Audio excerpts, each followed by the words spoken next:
Thank you for your patience. We were setting up.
It is well after 11. I wanted to make sure that it was at a perfect time so that everybody was up. You love my shirt? Thank you so much. The it's for the day, Sunday. I love it. I love that you love it. All right, so welcome in this video. Um, what are we doing? As you read the title, I don't know if you read the title, but we're doing live astrology deep dives. Sunday fun day deep dives, 15-minute readings. Um, let's do that. We're diving into cosmic snapshots of you in relation to what the sky is doing right now. See what we got for you individually. I'm also going to be talking a little bit about the full moon, which is coming up here. I think I pulled up a chart for it. Let's see. I want to show some of that. What else are we going to talk about? Um, we're going to talk about natal snapshots with the transits, current transit activation, the contrast, some practical integration, um, carrying into the self regulation, incorporating patience, all brought to you by Cosmic Cycles. Um, are we doing? Are we going for Don King or Albert Einstein? Combination of both. We're doing a combination of both. This is the Cosmic Alchemist hair style. Don King, Einstein, whatever you would like it to be. It's you whatever you like.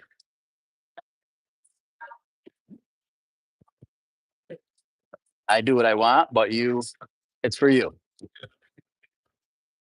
Okay. Um, Amber J Yoga, how are you? Welcome. So also on my channel, there's a spot where everyone can donate. You don't have to donate for a reading. You can donate just because you want to donate. That's fine with me. There's a Zelle there, a Zelle name, and there's also a Cash App. If you have any issues with those two, I don't know what to tell you. We're gonna have to set something up another way. Also, I also created a Discord. Check it out. It's in my profile. Doesn't cost anything to sign up for it. I'm new to the Discord thing. I'm not a, I'm learning how to have a place where we all can communicate in real time. Doesn't have to me being live. And I also really am motivated and moved by questions, right? I am a individual, a little bit about me. I'm an individual who I'm introverted and I'm extroverted. Depends on my mood. But I really, really, really, really enjoy and I get fired up and I get to going and ripping and running when people ask me questions. And so the Discord is going to be a place where people can ask questions. And it's a strong possibility that the stuff that's talked about in the Discord will then leak and stream into the lives. That's what I'm thinking. Just using my intuitive self, just boom, bamming, and popping with my natural intuition or the intuition process and faculty. So let me see here. I took some notes. So bear with me. Um,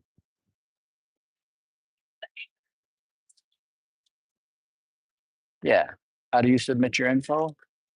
I don't even know how you submit your info. You could submit your info right on here. Once you wants to make a payment or donation, your experience starts. Okay. Happy full moon to you and Leo. If you go into the bio, you'll be able to see everything that you need. You'll be able to see Zelle information. You'll be able to see Cash App. Oh, if you send a Cash App, um, if you send a Cash App, if you don't want to put the birthday here, you can put the birth information and the Cash App there. Okay. And I'm not sure if you can put the birth information with the Zelle. I'm not sure, but we'll check it out. We'll try it. This is my first time um doing this on this platform in a while. So thank you for your patience and let's get it going. All right, I pulled up a chart here, I think. Let me double check. Amber, you are already ready to go. Thank you so much.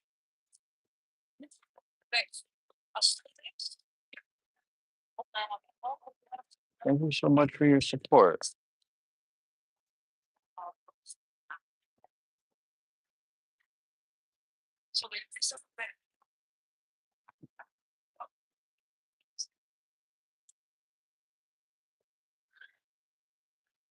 You did send it. You sent it so quick you didn't even send your birth information with that. How would you like to send the birth information?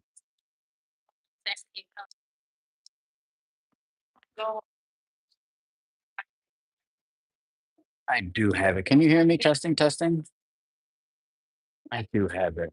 But process for me to look it up, it would be so much quicker if we had it. A text will work.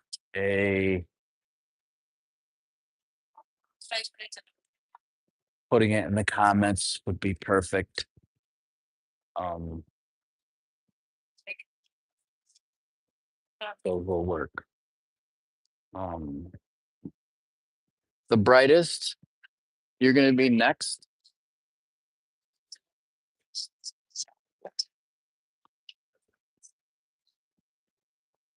You're after Amber.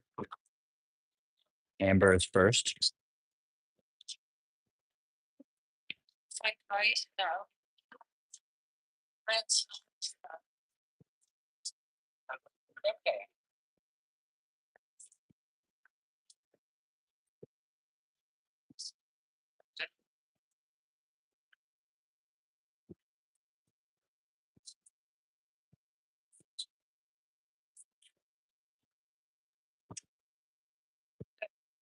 That's awesome.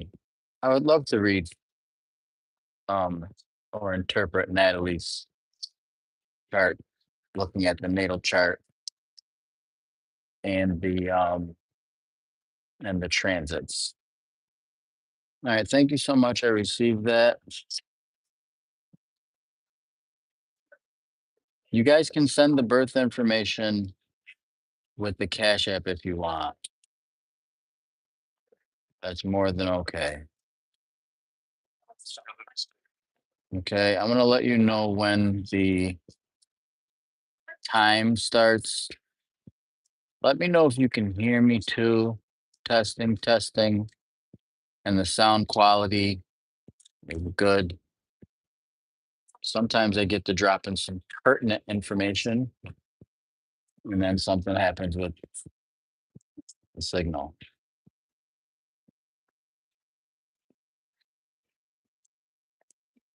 All right, Amber, I'm pulling up your information first. And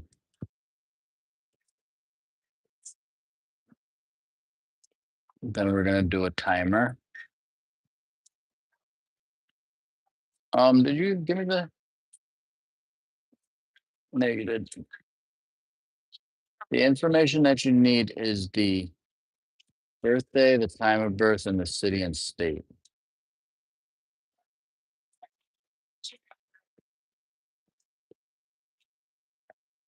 Thank you so much for your patience.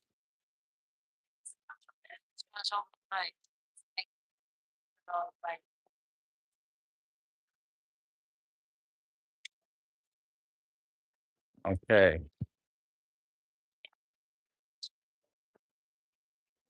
Very good. Sounds good. Very good sound. This is awesome. Okay, so this is what I want to do first here. I do transits. I also want to look at um the perfection year too for you. It might not be a bad idea to have some place where you can jot down some information.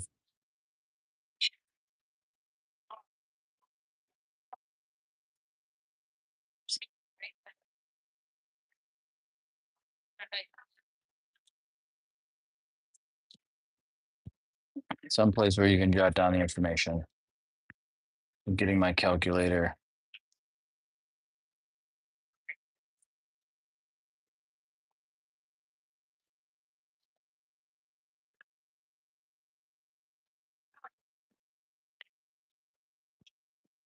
Okay, so you are getting ready to go from, let's see, the 30,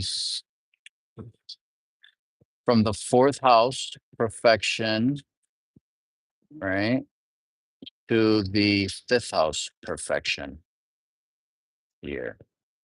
And real quick, I want to tell y'all what the perfection houses are. Simply, it's it's a Hellenistic. It's considered a Hellenistic technique. I don't know if the Hellenistic time period is the originator of the technique, but quite simply, it is a technique where the age that you are is in alignment with um, a specific house, if you will. So, for the sake, some people like their age to be blasted, some people don't. So, for the sake, I'm going to do my best not to reveal people's youth because that's personal sometimes, just like politics to people. Anyway, um, you can look that up online. It's called Profection, Profection. Profection, not perfection, not PER, but PRO. Okay, let's do a timer here. Let's turn the TikTok off. We're gonna be back. We're over on YouTube. All right, let's end that. Perfect. So I can use all my gadgets and devices. Um, okay, have your birth chart. I want to do a timer. Perfect. These are 15 minutes. All right. Before we begin, um, I want to ask you, Amber, is there a specific area of life that you would like me to talk about? One area or a question or something that's been burning as short as you can. I am talking to you. I'm talking to everybody. But now it's you. I'm talking directly to you. I have all the information that I need. I'm ready to begin. Um, Miss Cree, don't worry about what you forgot. We're gonna get to that when you're up. I think you're third on the list. You still can't hear me? Um, I encourage you to turn your volume up. Can everybody hear me? This is important. My volume's all the way up. Testing, testing.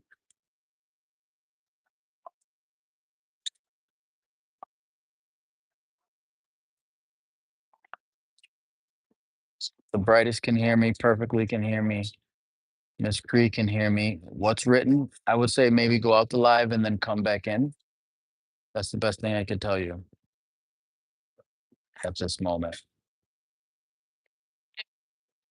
You might have too many apps open. I'm not sure what it is. Maybe it's the signal. Okay.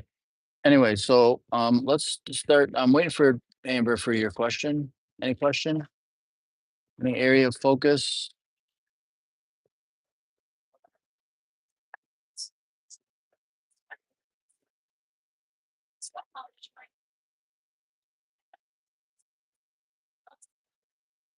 And um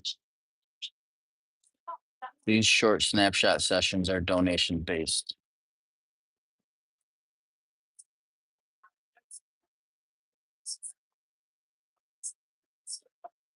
It's all good. It'll pan out. You'll figure it out here in short seconds.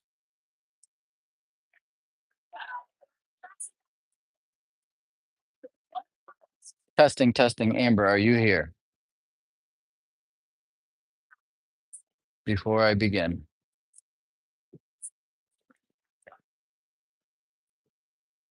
You can hear a pin drop.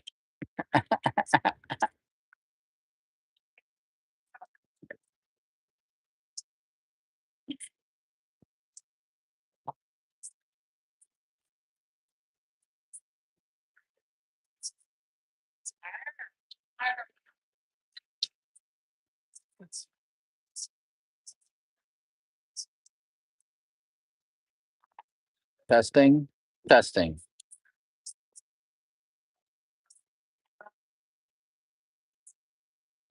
This is a test.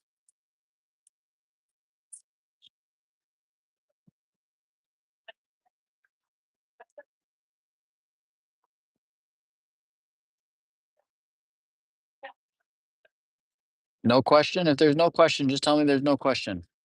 When is the moon at its fullest peak in Florida? This is actually, is today the first? Today is the first. You are in Florida? Okay, so you're East Coast. The moon is at its fullest peak at 1706, I think that says. I don't know if you can see this up here. It's military time, which is 506. 506 or 508. I don't know if that's a 6 or a 8. It's so tiny. You might have to zoom in or screenshot it.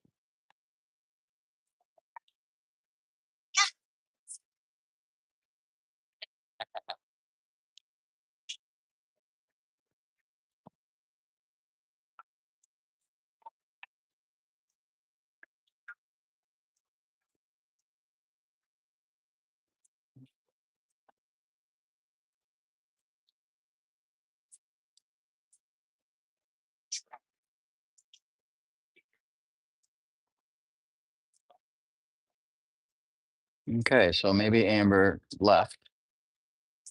Maybe there's some connection issues that happened.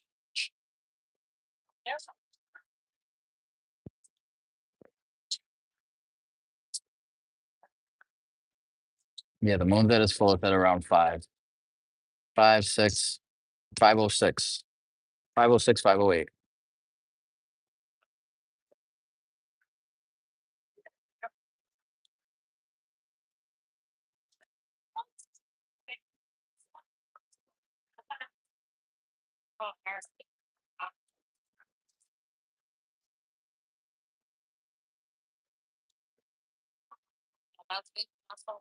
All right. Who was next? Amber was first. Um, Kathy. We'll go to you. I don't know what happened to Amber. Maybe she um had a phone call,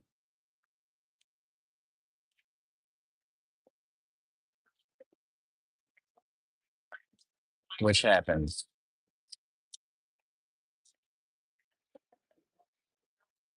Um, is that the same name? I didn't mean to say your name. Sun, Aries, Moon, Scorpio, Rising, Capricorn.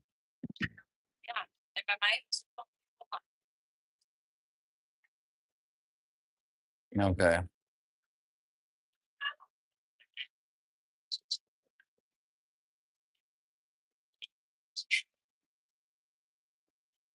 I seen that too. I appreciate you sharing that comment.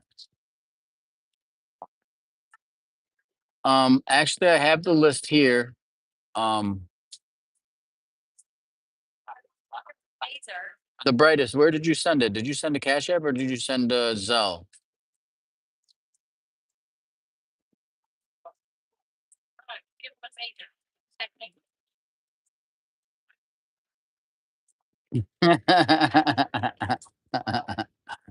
No.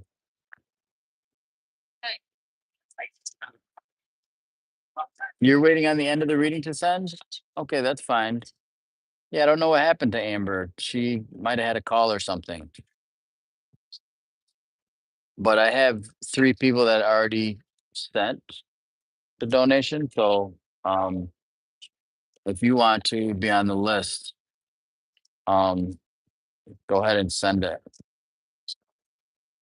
Martin, thank you. I appreciate you for the static electricity comment. It does look like static electricity. I don't know what we're doing with this thing yet. We're just letting it all be free and natural right now.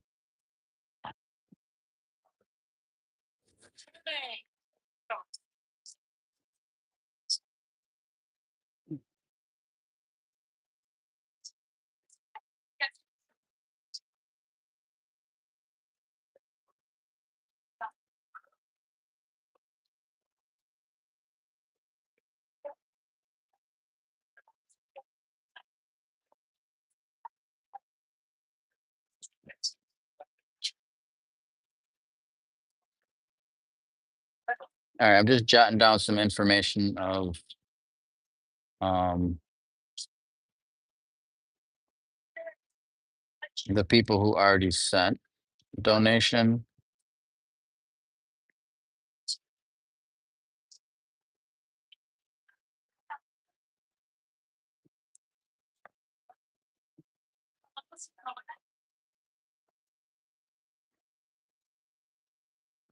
Stoked. So I have Amber, Kathy, and Stoked so far on the list, unless somebody sent a Zelle.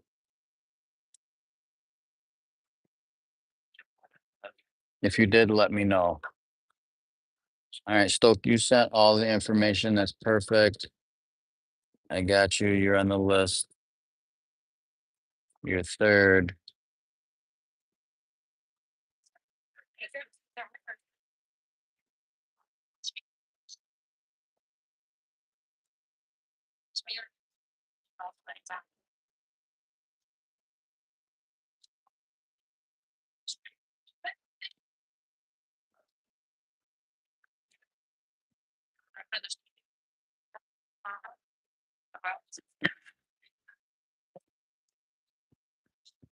The brightest. I don't have.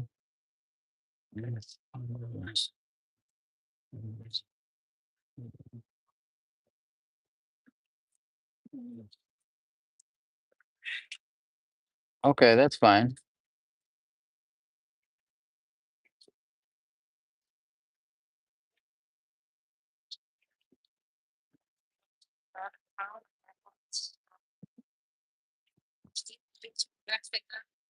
You said Natalie? Who's Natalie?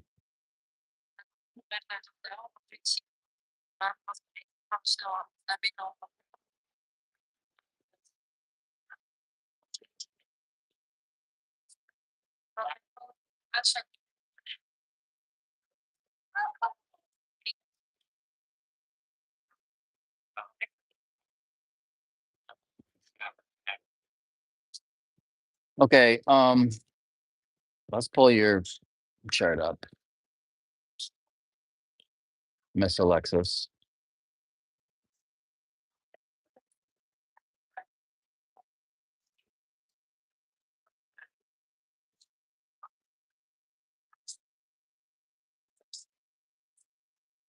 Okay, so we got that. Now we're gonna pull up Miss Kathy, Miss Cree, Cat Cree.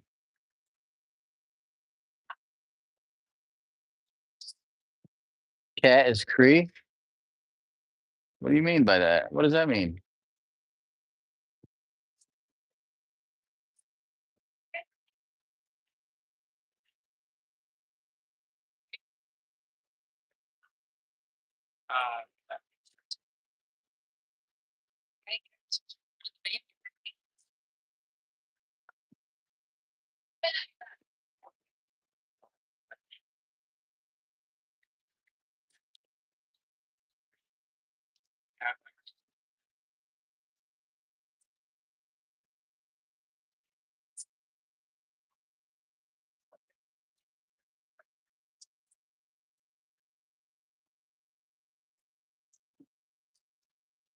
Carson City is not coming up for me for California. Is there another place that is close to Carson City? How about just Carson? Yeah, Carson, CA works.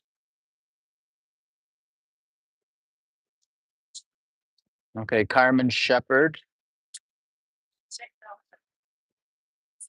Is Carson, California good? Is that close enough? That popped up. Okay, you're next. You're fourth. You're after Stoked. You're after Stoked. Thank you so much. Okay, I see the Capricorn rising here. Okay, so let's pull up. Thank you for your patience. We had a little bit of not a glitch, but what do you call that? A delay, but we're back on.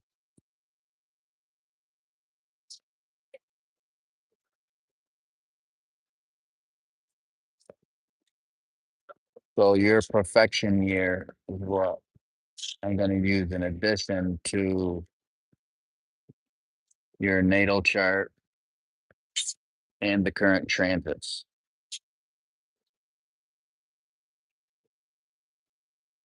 And so you are currently in a first house perfection year.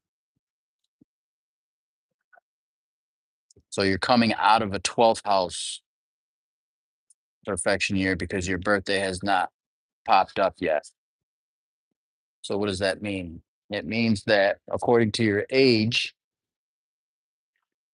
you've been since your last birthday, Miss Cree, you've experienced 12th house issues. 12th house issues look like secret sorrows.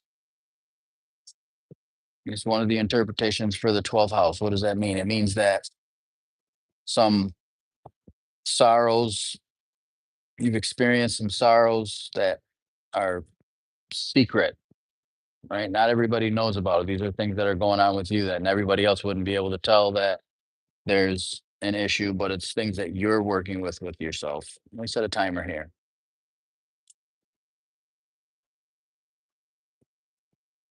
And so it's a challenging place. It's a challenging place, but at the same time, I say, and it is said that there's a higher vibratory frequency and a lower vibratory frequency, or a positive and a negative, or a good and a bad, whatever, however you want to put it.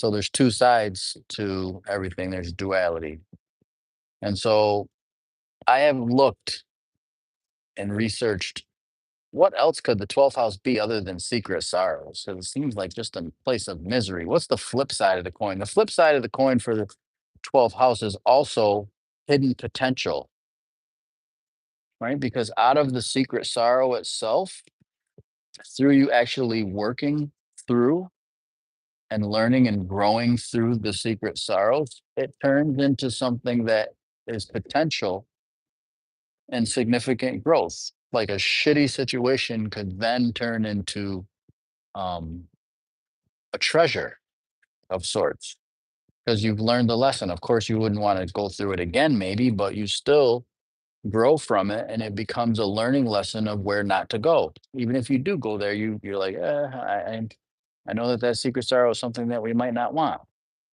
I've also known the 12th house to be an area of life that focuses on, areas that we want to improve about ourselves, right?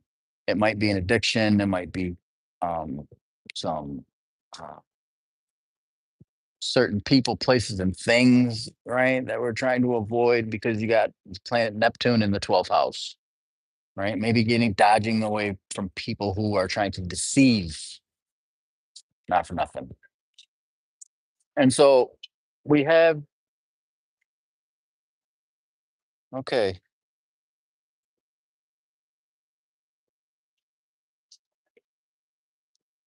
Miss Shepherd, thank you so much. I don't know what that was, but um, we'll get to it. So, in addition, so on your birthday, a month before your birthday, you're going to gradually see this shift. It might already start shifting now. What are we? Um, we got about another month of it. So it's starting to fade, starting to dissipate, and or you've experienced what you needed to experience, and you know exactly what it is that I'm talking about, right? As you move from the 12th house into the first house, which is the transition as we get closer and closer to a month away from your birthday, it's all about you. It's about your personal self. It's about your identity. It's about you taking action and starting new things for you.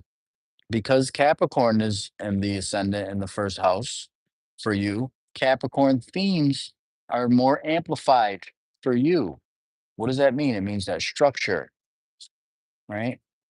Control, self control, right? Self discipline, like creating consistent routines for yourself, right? Also, learning how to value other people, right? I would say that this 12th house would deal with some other people, deal with people, places, and things. There's some people that might be in your life that you're like, maybe less time. Maybe you can't remove them from your life, but you can create boundaries, which is another feature to Capricorn, right? And not for nothing, and for something at the same time, um, the full moon in Leo, which is denoted by here. This is not your chart. This is the full moon's chart, right? And I'm showing you that the full moon is in Leo at 13 degrees. And in your astrological chart, the full moon shines a light of reflection and emotions and feelings surrounding themes of other people, other people's things, things that you have together with other people.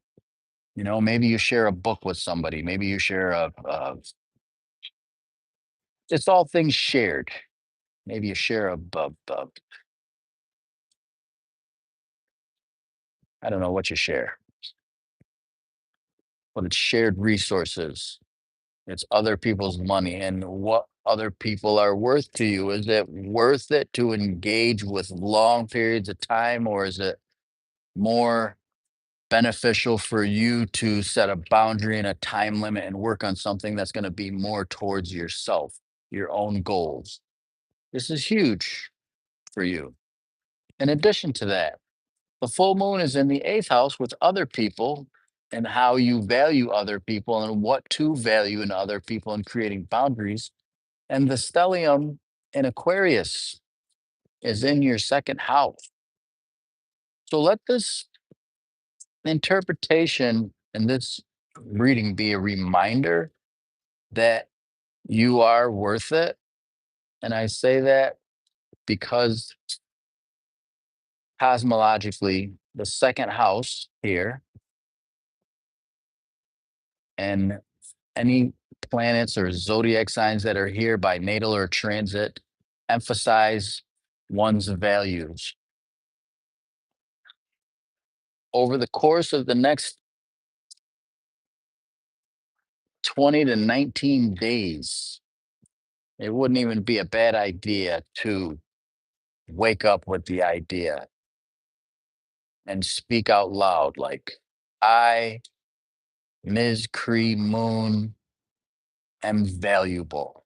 Even if you don't even believe it, but saying it.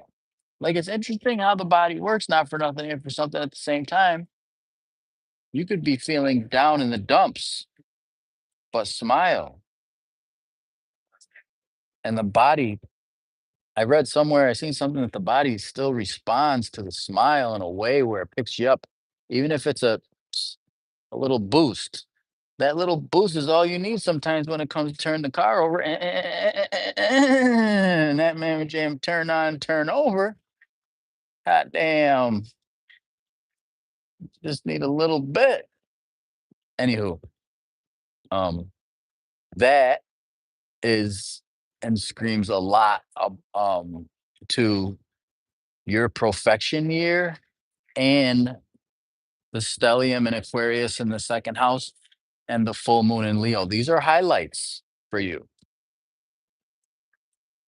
I want to go back. I want to digress to affirmation or none mirror, which I speak to. Oh, you write that specific affirmation. I am worth it. Look at that. Maybe add something, a little tweak to it. Maybe tweak it as you've grown.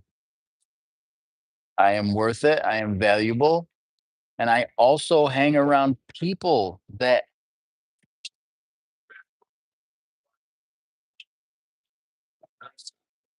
the word I'm looking for.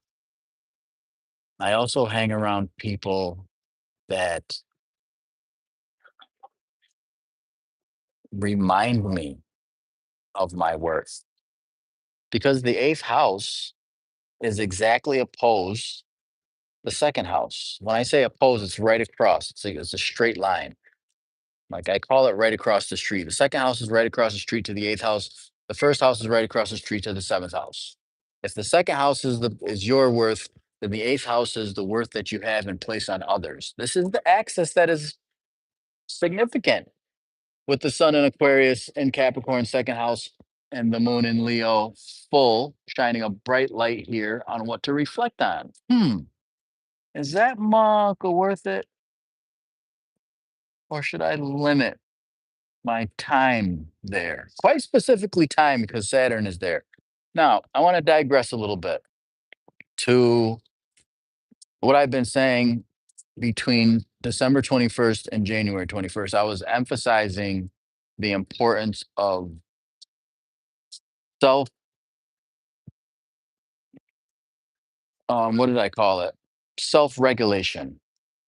And self-regulation is basically a term that's not new. I didn't create it. It's a matter of being able to regulate your nervous system. You know, sometimes when we get caught up in life, we get, oh, such and such asking me for $20. This person wants me to make breakfast. This person wants me to, and the people from the bill collectors are calling me, and all these things happen simultaneously, and we get all worked up. We don't even recognize it. By midday, we got goddamn shoulders are way up here, and we're all stressed out. You know, self regulation is being able to recognize. I call it a scan. I've been scanning my body and seeing like head to toe. Sometimes I got to take myself through this sequence of check in to see, hey, are my eyebrows relaxed? Am I all excited? Do I got to relax my shoulders? Okay, damn, my shoulders were way up there. I didn't even realize my shoulders were way up there. Wait, oh, my stomach is whoa. Maybe am I thirsty? Am I goddamn? My tongue's dry. Let me. Shit, I am thirsty. Let me get something to drink. You know what I'm saying? Like all these things happen and we forget about the body holding some of the stuff. The body holds all of this stuff, believe it or not. I was surprised when um I renewed myself with the information that the body keeps the score. There's even a book about that. The body keeps the score. It's not necessarily the mind, it's the body. Anyway, we'll get into that in a later video and tie that into the cosmic cycles. But um I'm digressing to self-regulation. Got that checked. Reminder, check yourself before you wreck yourself. That's a song way back in the day. And also being patient. And I say patient because between December 21st, January 21st, the sun, the sun was in Capricorn, the sign of patience. That's also your rising sign. So a lot of the things that I'm sharing with you right now, you already know, you're aware of, right? It's aware, you're aware of it because you heard it before and you're aware of it because you felt it. You felt it internally and you were reminded of it as you experience life. So this is another reminder for you, right? To take your time, right? How long does it take to um actually make some delicious black eyed peas? How long does that take? Does it take 3 minutes? No. Does it take 20 minutes? No. Does it take a day? Possibly. Possibly. And each minute plays a part to the whole. That's what Saturn is. And so energetically, we're still feeling and under this Saturnian energetic with the sun in Aquarius.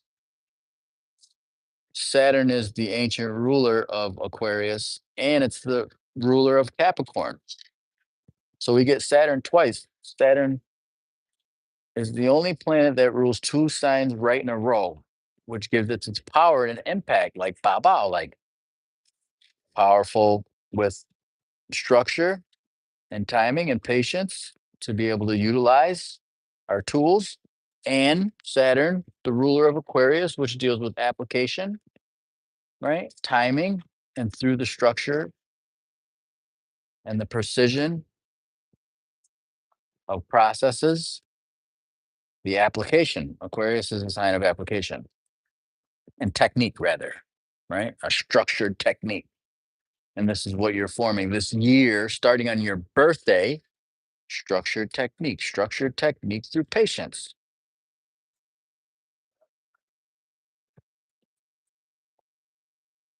That's what I have for you. You said Chiron flipped your switches.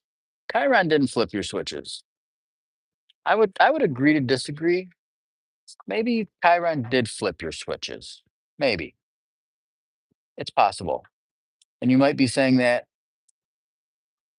possibly because Chiron is in Aries.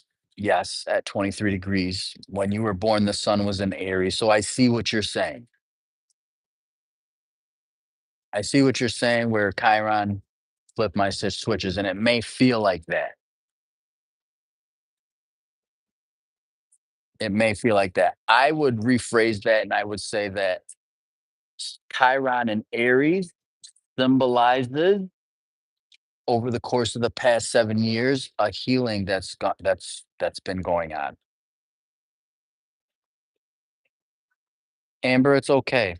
We knew you. We did. Did I put you to sleep that quick? That was fast, girl. That was sheesh. Sheesh. Anywho,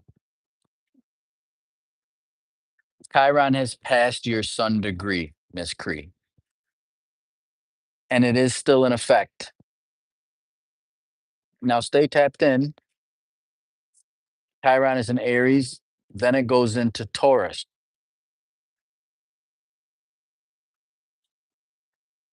where you have Chiron at. So stay tapped in. I'd love to have a deeper dive with you and look at your progress chart, maybe a solar return chart or any of that. I also do compatibility interpretations where I look at the composite. I look at the synastry if you want me to look at the synastry, but the composite chart, which is basically a midpoint of two people. We'll talk. We'll get into that in a later video. All right. Thank you so much. Thank you for your subscription. Thank you for your donation. I appreciate it. It's going to go into back. It's going to be poured back into the individual who is doing this dynamic work.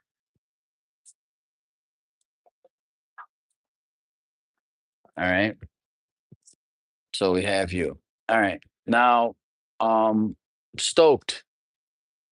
Thank you for your patience. You're up, ladies and gentlemen. Well, actually, yeah, Amber, you're gonna have to wait, man. You fell asleep, and it's not fair. We already had a list going on here.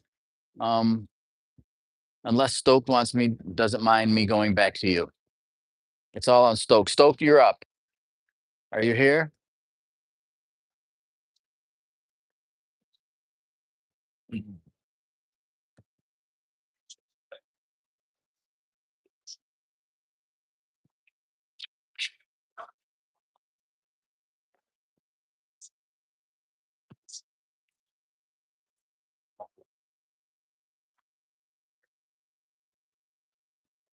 Oh, beautiful. Stoked said I can do yours, Amber. Say thank you to Stoked. We're gonna digress.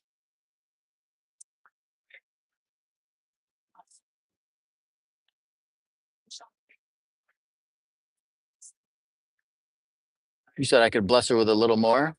Um, Maybe in the future we'll bless her with a little more. Here, we're gonna do donation based. We have a list. I appreciate that. And if we have time at the end and Amber is still awake and she is gonna stay up, she might need some rest. I'm not sure.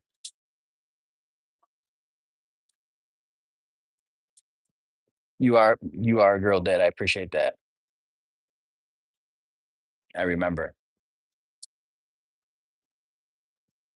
Okay, so we have a list. We have the brightest and her friend Natalie there too, right?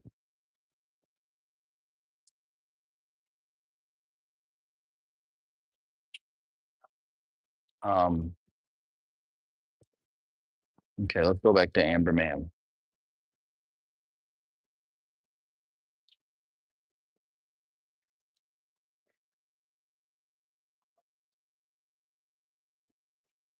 Miss Cree, you're welcome to stay. You don't have to leave. Some of the things that I've shared with you, you might hear in other interpretations that I share if you haven't left already. All right. Let's put this 15-minute timer up.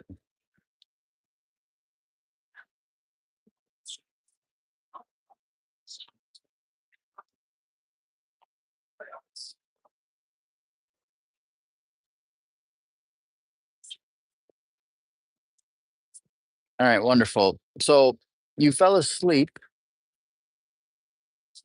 You fell asleep. I'm here. I appreciate that. I appreciate that. Part of patience I've recognized is breathing, inhaling for more seconds and exhaling for more seconds. Like inhaling for 4 seconds, exhaling for six.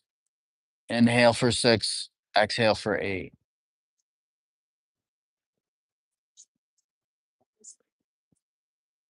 And on the exhale, I'm imagining loosening like my body.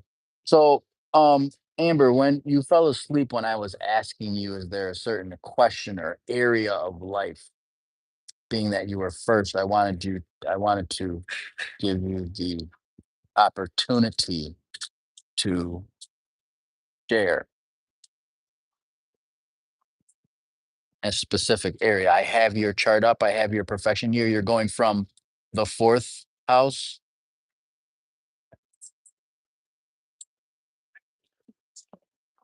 energetically at the age that you are. You're going from the fourth, transitioning to the fifth, right around your birthday. The perfection years work like a month before the birthday. You start to feel the change, sometimes 2 months. but it's a month ish.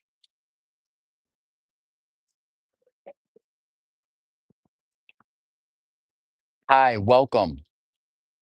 No special question? Wonderful. I love those. Allow me to do my thing. All right. So that's the third house. And so is it the third house or the fourth? No, it's the fourth. It's the fourth house to the fifth house. I said fourth house to the fifth house, but it's fourth, clearly symbolized by this number four here.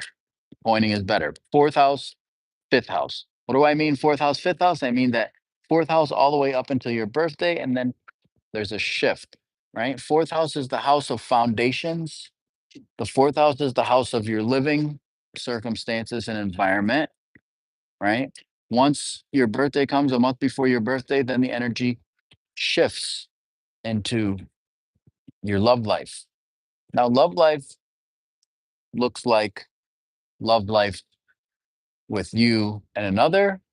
And also, love life looks like the love that you have for yourself as well, right? Notice how fourth, after the fourth house is the fifth house, after a foundation and you're secured and you're established, right, with your inner emotions. Yes, love life. And love life first, not in all cases, but in most cases, is with yourself. Notice how this thing is a cycle. It symbolizes a clock, a cycle. I've been saying cosmic cycles lately. The fourth house is the house that is naturally belongs to the zodiac sign Cancer, which is the mother. It's the base of one's emotions, the base where we're secure, where we're comforted, right, with ourselves, right? We're nurturing ourselves, we're eating, we're resting, that's love. That's love life stuff. It's the precursor to love life, right?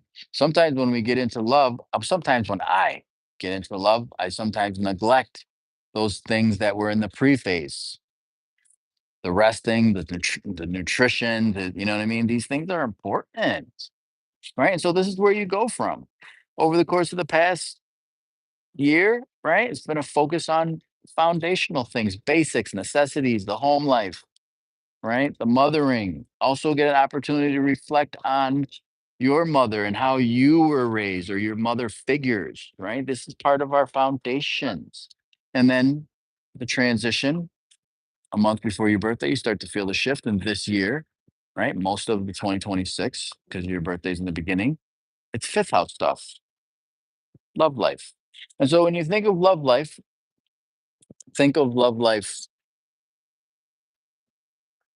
and the love that you have for yourself first. And so we can look in that a little bit more and we can see that um, you have Saturn there. You have Saturn there. And so Saturn in the fifth house is and points to it can be interpreted as patience. It can be a love of business, a love of structure, a love of learning how to be patient. And maybe you meet someone who's older. Maybe you meet someone who's older and who's patient. And it goes in alignment with the patience that you've been having with yourself. Maybe if that's what you've been doing while you're in the fourth house perfection. Sagittarius um, is where Saturn's at. Saturn's situated in the fifth house, but Scorpio is your fifth house. So it's your passion. Your how passionate are you about loving yourself? Because that's going to show up in the type of people that come to you when it's time for love, not for nothing, and for something at the same time. And so, what's interesting about that, we could look at this even a little bit deeper, right? We could deep dive a little bit. Um, Pluto and the South Node in the fourth house. I don't know if I've talked to you about this, but that is dynamic in itself.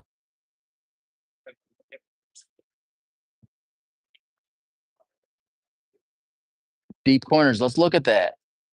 Let's look at deep cleaning. let's look at deep cleaning, because deep cleaning is not necessarily like with cleaning products. Because Pluto, where is it? Here, over here, here. It's a circle, which is a symbol of the material world, and it's a crescent that's holding the material matter, right? And it's hovering, so it's in a state of transition.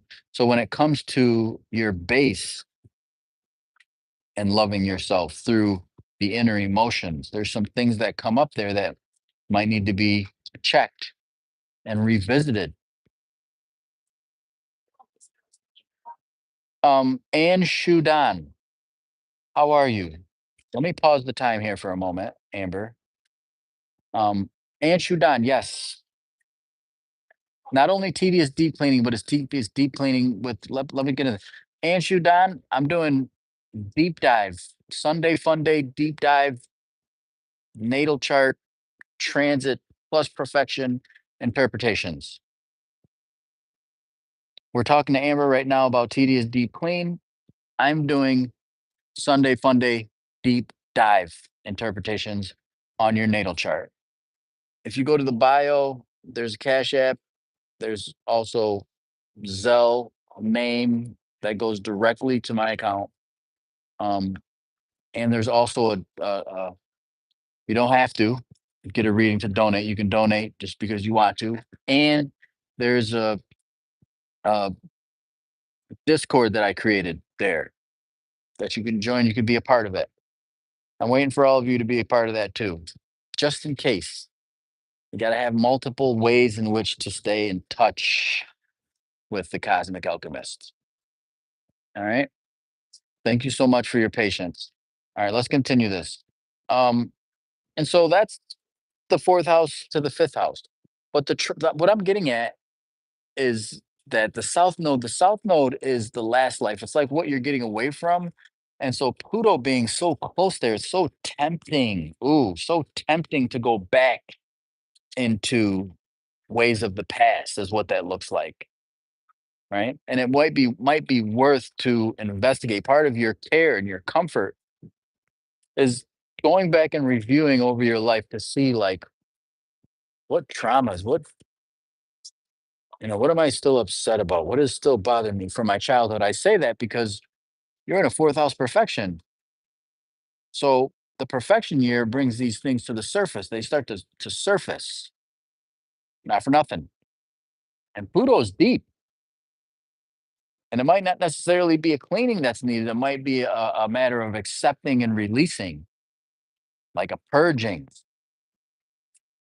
right? Not to look at yourself as like a bad person for what you do or how you do it, but it's a matter of looking at it for what it is and accepting it and recognizing that it's a part of you, and does it serve you or not? And do we want to continually maintaining this behavior, or would we like to shift it and transmute it? Pluto, not for nothing and for something at the same time. And so I'm going to tie in the transit here with this stellium here in Aquarius, because according to your chart, this stellium is situated in the eighth house. We got another chart where the eighth house pops up. Last chart was was a stellium in the second house with Aquarius. This one is stellium in the eighth house, which is shared resources. It's the value that you place in others. This is a big highlight, a very, very big highlight over the course of the past. How many days is it?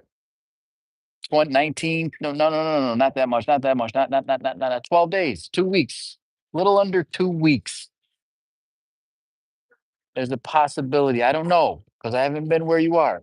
There's a possibility that you've been experiencing and measuring and weighing, right, the worth of others. That's what the eighth house is. You heard it here, maybe not first, but you're reminded that the eighth house is not only intimate relations, but it's also dealings with others. The relationship that you have with your phone company is an eighth house matter. That's intimate. You have their phone, you pay them, they give you another month. You see that exchange? That's an intimate exchange there. That's an eighth house thing. Your bill, that's an eighth house thing to me, for my three eyes. That's what I see when, eighth house comes up on the projector for me, and I'm sharing it with you.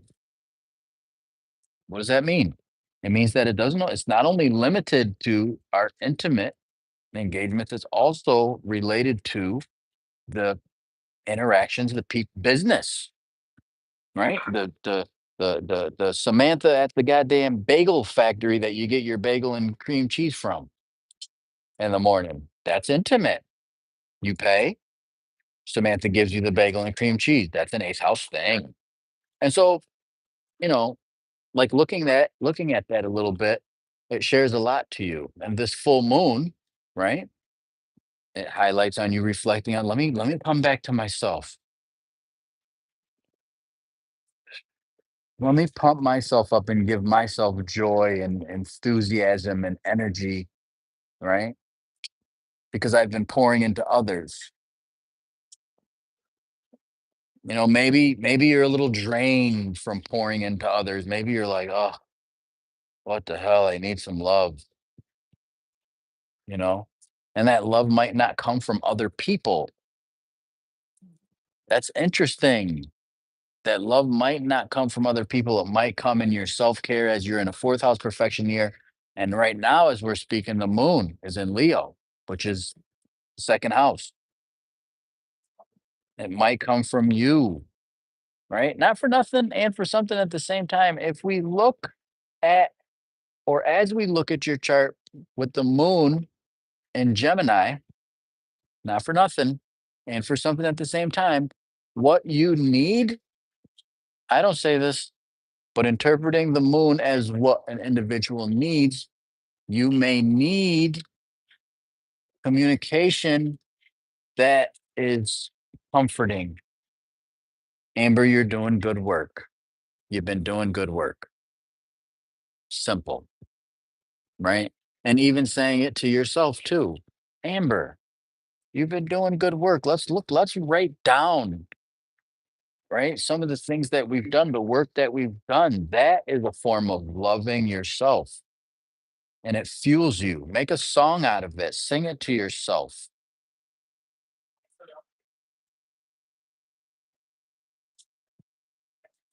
Of course, we want to share and we want to receive it from others, but you only get it once you give it. And you are part of that giving. You are part of that giving. Muy importante. Not for nothing and for something at the same time. If you look at this, look at Miss Cree. Miss Cree started recognizing you. Look at you, sisters, from one Aries to another. That's so cute.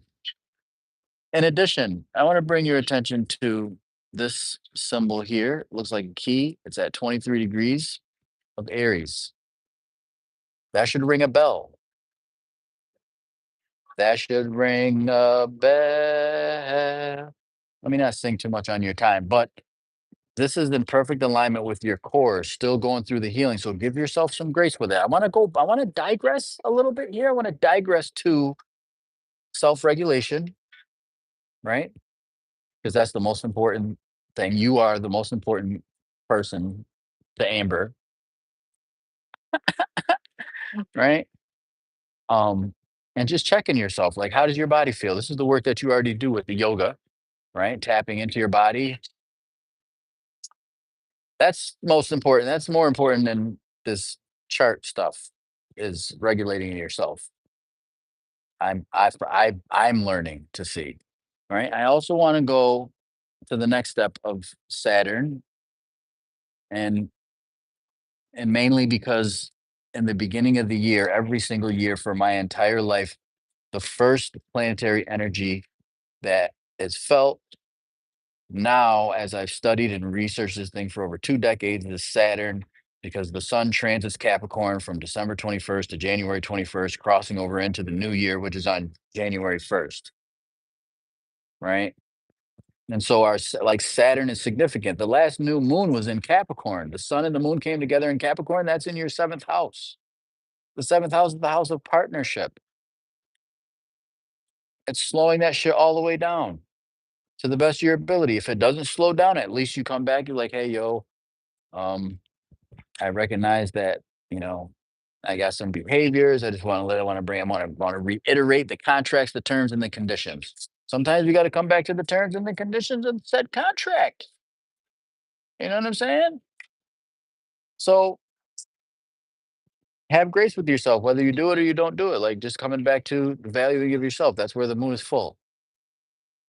I wanna deep dive a little further into your chart, however, the time is up, okay?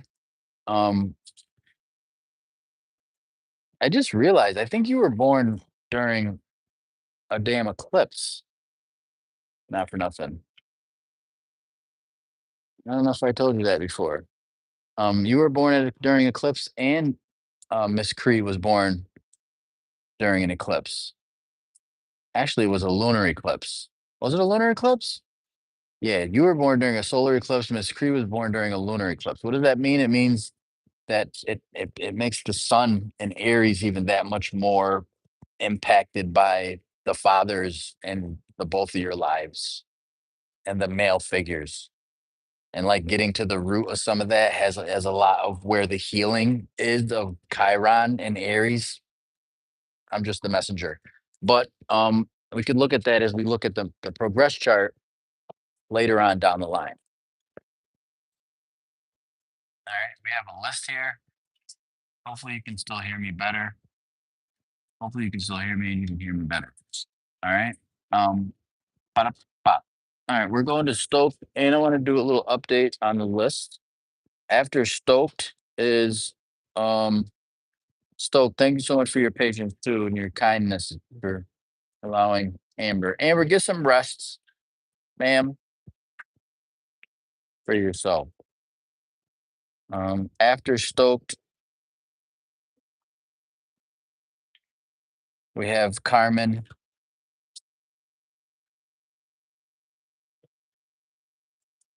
and then we have Natalie. Carmen and Natalie, are you still here on the same device? Okay, go to nap. Have fun.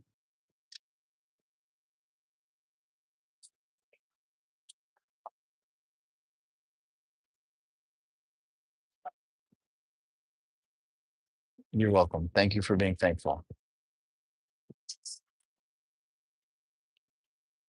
I picked up what you were laying down, Miss Cree. Thank you so much. All right, let's pull up Stokes' chart.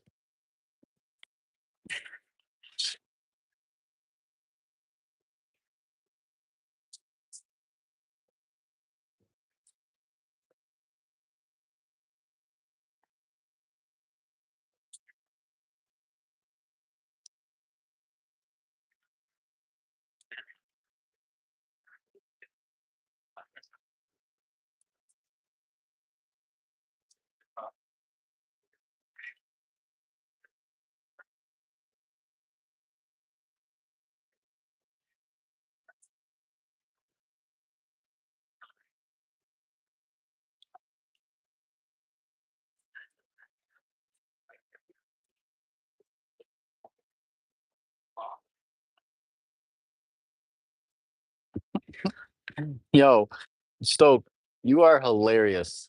You said, yeah, I want you to read your question to yourself. My specific question is I want to know about this, and this, and this, and this. And subsection F, I would like to, I would like you to share and dabble a little bit, if you still have time, just on subsection G, on subsection K, if you could, right? And then MNOPQRSTUVWXYZ. That's it. That's just my specific question.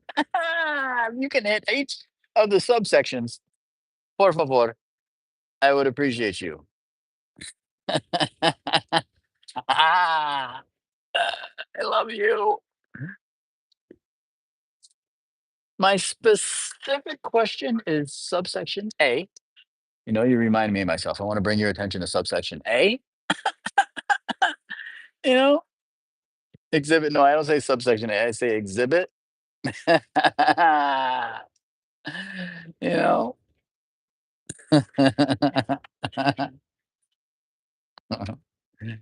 There, we got you. Boom, with the details.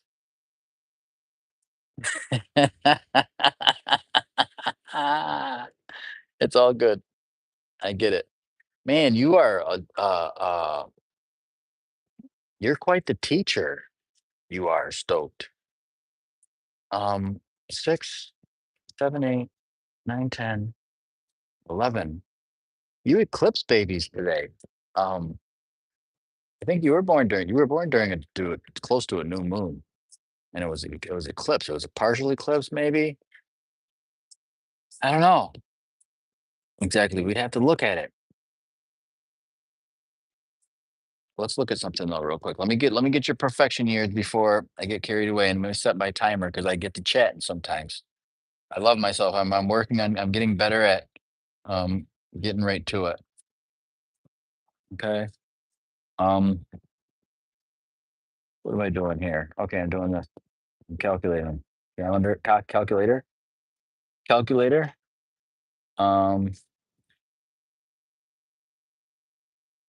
okay, so you're going from, bear with me. I'm getting so much better with writing with my left hand. I've been practicing for years, but um I'm really starting to get better with it. Okay, so you're going from the fifth house, perfection year, which is the house of children. We talked about that if you were listening, into the sixth house, which is the house of health and hygiene. Your health is so important this year. Your diet, making sure that you're getting enough nutrients is what I think about right off the rip. I don't know why I feel like saying that. I just feel like saying that. So that's what I said. I said what I said. So let's start this an alarm timer. See how good I'm getting really good at this. I get better with each and every live too, by the way. Thank you for the likes.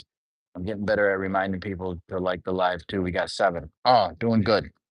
Um, you said during the waiting give us, I know I actually am learning how to the waning, the gibbous, the all the other. I didn't spend too much time with memorizing those names and the phases. I can recognize it when I look at it and see it, right? But the names, still working with that. I don't know how important it is, but what I'm trying to say is when you say gibbous, it doesn't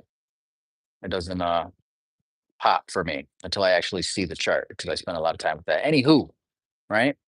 Fifth house to the sixth house. Fifth house is the house of children. It's interesting that you asked about the child support thing. Very, very interesting that you asked about the child support thing. And that is something that I would look at with the midpoint between you and the partner and you and the dates that you have. That's a little bit more detailed information to look at. We can get in that in a later video or another time, right? And so thank you so much, Miss Cree. I appreciate you saying that. It feels good. My heart's bracing faster. Um, the fifth house is the house of children. It's the house of loving yourself. I talked about the fourth house a year before this in 2025 was a year of home and family. I don't know if you just recently moved or you established your home, your family, and you were going back through down memory lanes with how you were treated as a child and how you treat your children, so on and so forth. And now this year, right? Which started on in November, right, and goes all the way until November of 2025. So most of 2025, you're going to be still in this fifth house energy. And I would say to you, from just that and looking at that and knowing that your children, they appear to be the most important to you and coming from a loving place, regardless of the fact of whom or what, not only with the children, also with yourself and also the other and forgiving too. I'm just saying. Why do I say that? I say that because the fifth house is the house that belongs to Leo, and Leo is giving. It gives love. Notice how the sun shines on good people and bad people. Just saying.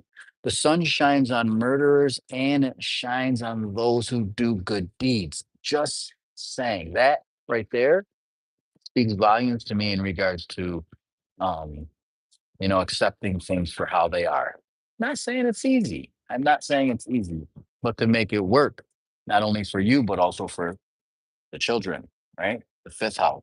Also, looking back down memory lane of your fifth house or your childhood, Just saying, that's going to have a lot to do with going into your health. I said earlier, it's interesting how the fourth house is our inner emotions, our internal base, and it phases. After that phases, then the love that we have for ourselves. I talked about self love in the last chart. It's interesting how this flow is going now from the fifth house to the sixth house. When we love ourselves, there's health, right? When we're happy and we're feeling good and we're loving ourselves, like sickness doesn't seem to come by. It's just, I don't know. I didn't do this. I didn't say this. This is a scientific thing here. When you're feeling good, you're up in good spirits, you know what I'm saying? Like you're good. You're down in spirits, you get to coughing, hacking. Like I don't know if it works exactly like that. Consult your primary care physician, but I'm just saying that is of importance. And these are themes. Now, let's look at what the fifth house is. For you, you got part Capricorn in the fifth house and part Aquarius in the fifth house. What does that mean? It means that it's structure, right? With the children. It's structuring in some time for yourself too. Not only the children, but it's also your fun time and making sure that you're having enjoyment as well. I see you, right? Well, we're working on balancing the dis-ease with ease. Like we want to have a disease. If diseases come, we want to be able to manage. We don't want diseases. Excuse me. What I was trying to say is that if diseases that come, they come. But we're looking for a balance there. And part of that balance is making sure that stoked culture, stoked stoked culture, right? Stoked culture is having enjoyment and fun with themselves as well, because it goes back to the fifth house. What are some of the things that you did when you were younger that made you happy, right? That's significant. That even goes to Amber. That can tie into Amber if she still hasn't fell asleep yet for her nap. Looking back at what are some of the things that made you happy when you were younger, doing those for yourself and then incorporating them with the children, not for nothing, right? Because Capricorn is kind of melancholic. It can be melancholic, and it's a skill, right? It's a skill because it keeps us prepared for the worst. But we don't always have to be in that state of being preparing only for the worst, right? We can use that preparation part of Capricorn and the structuring part to schedule in a time frame where we do this fun, engaging thing.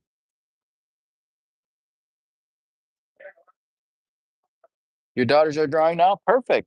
That's perfect if their daughters drawing. I'm not saying that you're not doing it. What I'm reflecting and confirming what you're already doing is the importance of play. Maybe it's a game day, a day where we do game. We put the drawing down for a moment and we do something outside of the drawing, right? We structure in variety. And I say that because the fifth house is Leo and the 11th house is Aquarius, and they're right across the street. Even though you have Capricorn in the fifth house, I'm still looking at Leo because Leo is naturally the fifth zodiac sign. And so it points to children, it points to love, it points to your inner child, it points to, your children, but it also points to variety and community work as well. So I want to tie that in. And that goes into the health, right? Health is not only physical health, but it's also mental health. It's also mental health. So those two features are extremely um, important for you. And you would see that this month.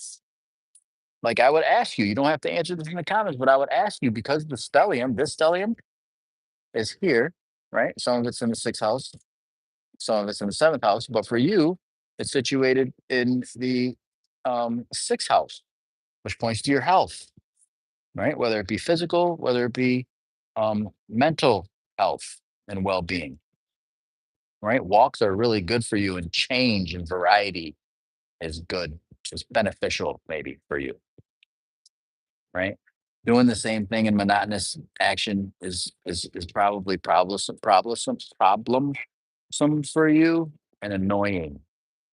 You know, the interest and the enjoyment of being free, like freedom, is like one of the strongest features for you, I would say. And I say that because of how the planet um, Uranus is close to your sun, right?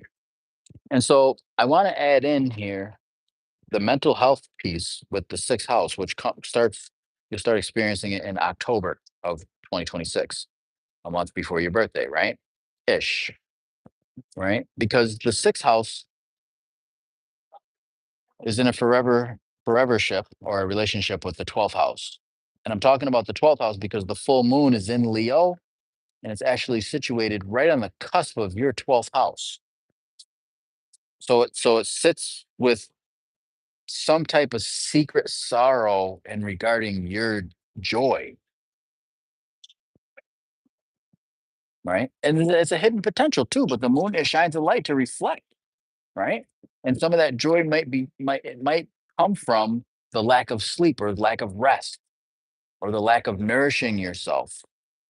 Just saying, you're real busy, you got a lot going on and stuff on your mind and you're racing, your mind's racing, right? Maybe you're staying up, I'll stay up a couple more hours, think about things, right?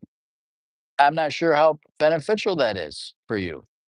I don't know that that's really going on. You don't really even have to say it in the comments, but with the moon in the 12th house there, right? I recognize that, especially now. We're talking about this now. The moon is in the 12th house, right? In this chart, it's in the first house. But for your chart, it's in the 12th house. So I'm saying, like, I wonder what Stokes going on. I wonder what's going on. It's either a matter of sitting with it or caring for yourself, loving yourself, and caring for your health.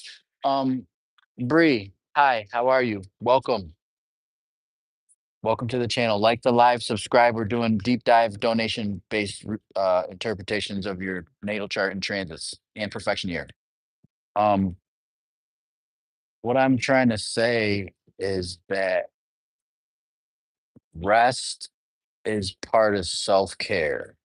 And that's part of loving yourself so that you can have the energy that you need to get it up, wake up in the morning and make the donuts and bagels for your children, for your daughters, right? Your energy is needed. You're the most important person on the planet, right? And I'm just saying that because the moon's sitting in your 12th house. In that you're a 12th house Leo, right?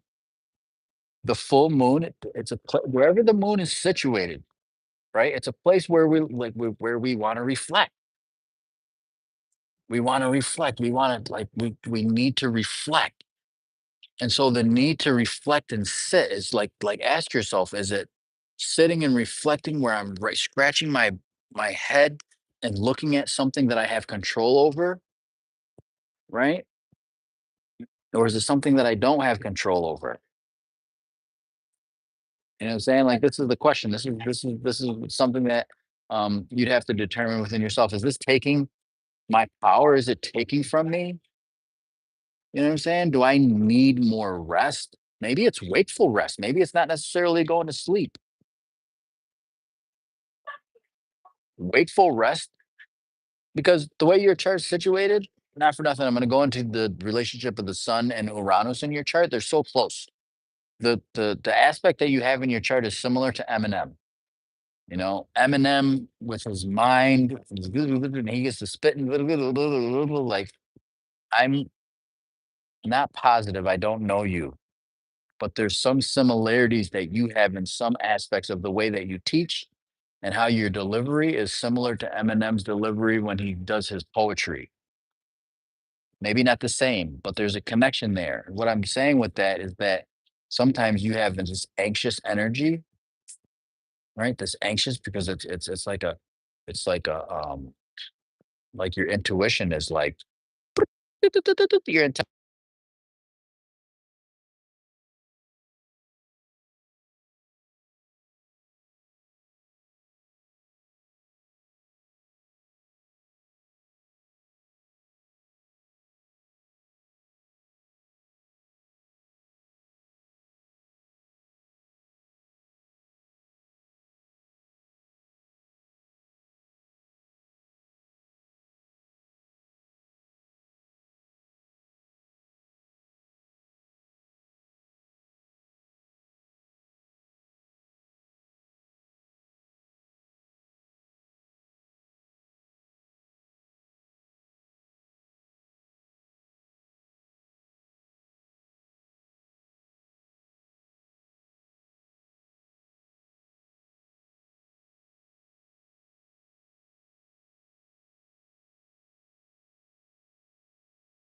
Testing, testing, testing, testing.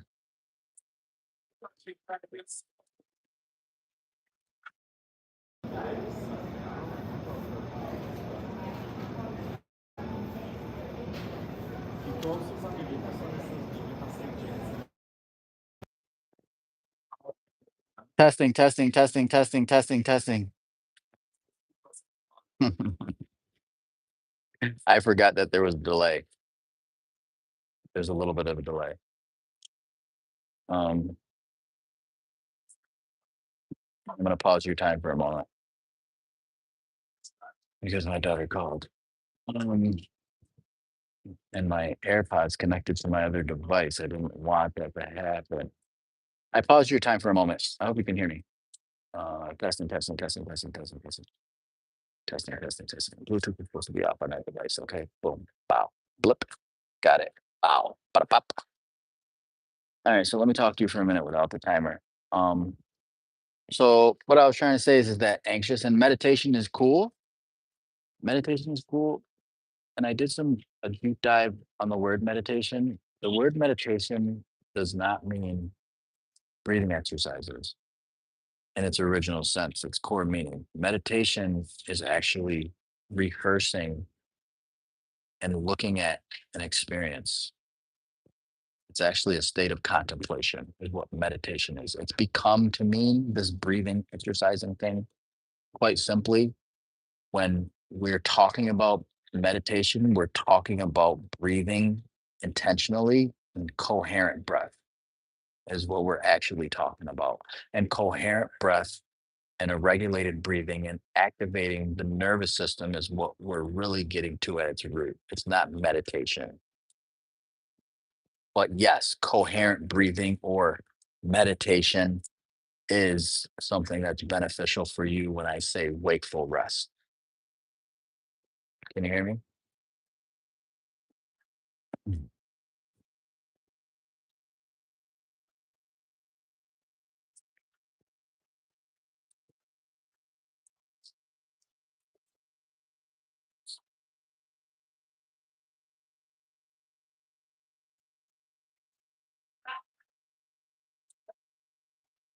Thumbs up in the chat if you can hear me.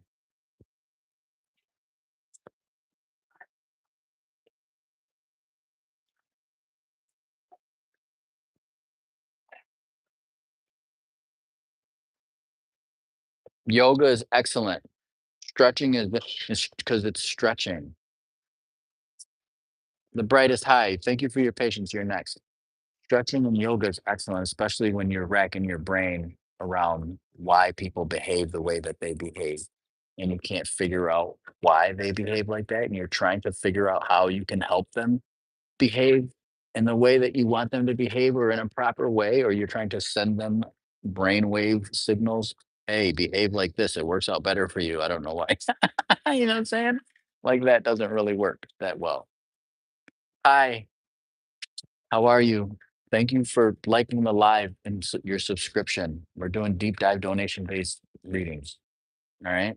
Um, so yeah, um, health and rest, bro. Health and rest doesn't necessarily mean sleeping rest, right? But it is regulating, the systems. This stellium here in Aquarius is a container that deals with health because sometimes when we're wrecking our brain, we're behaving in certain ways that we think are calm and peaceful, but they're not because we're overcome by the ideas and the thoughts in our mind. And as you are a Virgo rising, right? There's so many specifics and details. Like Virgo is can be really anal about some things sometimes, and it can come off as not mean, but it can come off as pretty much like an asshole sometimes. You know what I'm saying? So, I'm not calling you an asshole. I'm saying that the nature of Virgo and its specified nature. And so, with me saying that, what I'm trying to say is that you know we're really coming from a place of love, wanting to show people that we care about them. right? But it comes off distorted if we're not regulated.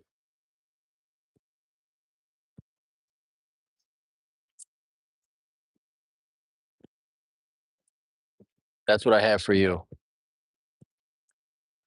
Stoked. I'd love to sit down with you and um, do a deep dive on some of those other.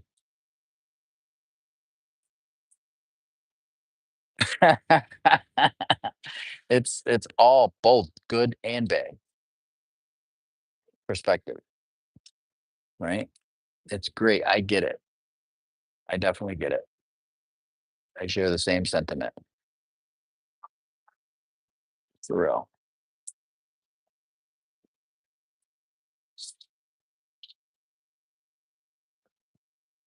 All right, who's next?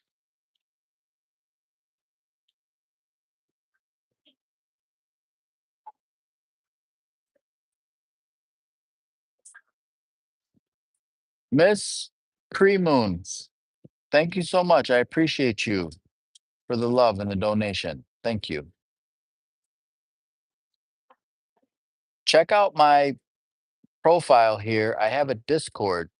If you guys were live here, go on over there, join the Discord and say, hey, I was in today's live. I liked it. I enjoyed it. I learned this. I learned that. I didn't learn nothing.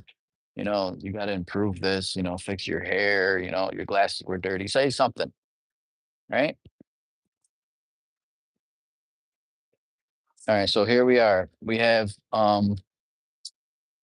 brightest. The brightest. Are you here? Stoke, thank you so much. I appreciate you, bro.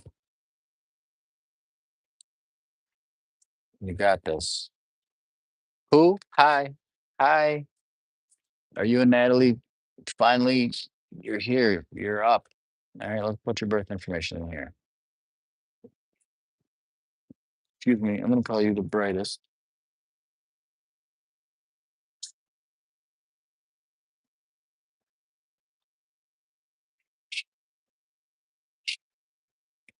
Excuse me.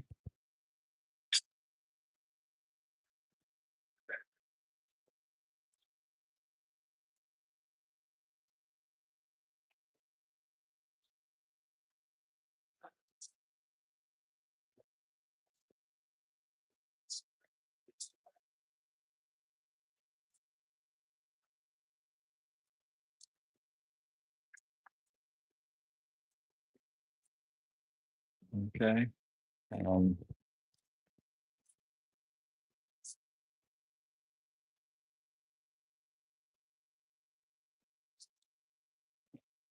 Excuse me. Okay. Oh, I spelled it wrong. Okay, got you. Okay. Um, you shared that with me already in the uh in the app. All right, let me set a timer here. Um, Boom. So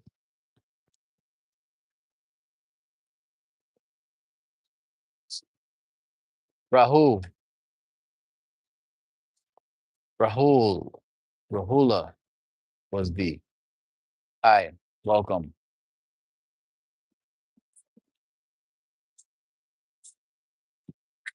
Okay. So yeah, so the sun in Capricorn, happy belated birthday, by the way. Sun in Capricorn, moon in Sag, Libra on the ascendant.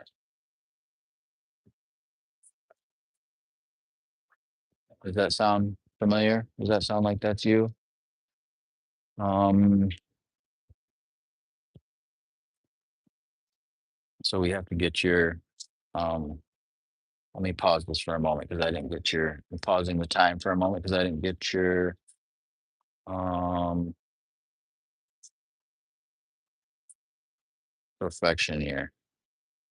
I have to calculate it.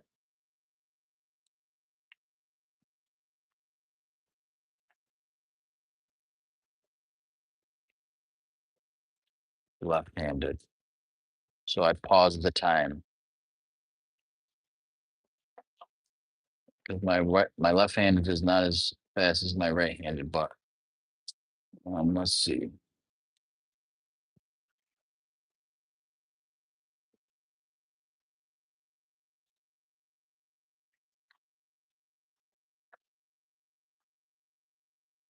You were born on a Sunday. I got no. That's not that rising sign's not right. The time wasn't right.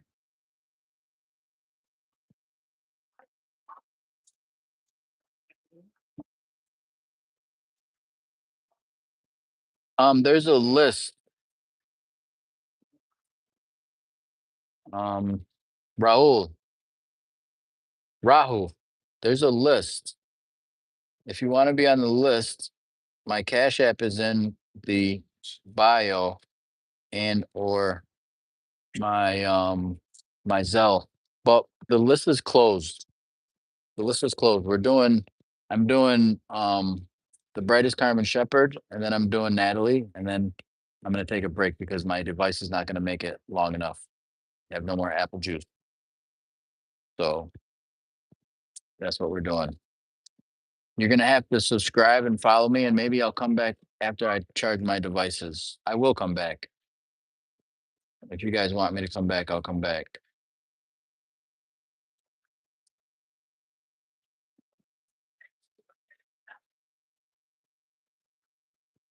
That's what the which name is good for too.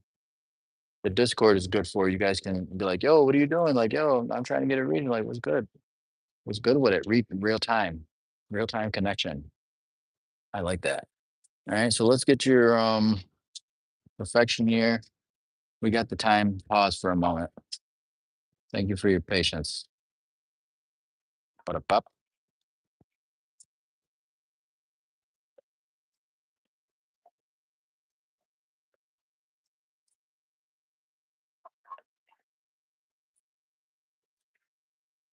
Okay, so you're going into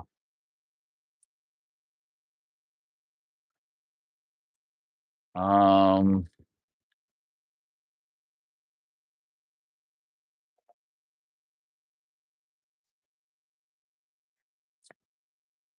this year on your birthday, you progressed into the 10th house perfection. So since your birthday already happened, you're going to be in the 10th house perfection for the whole year until January of 2027.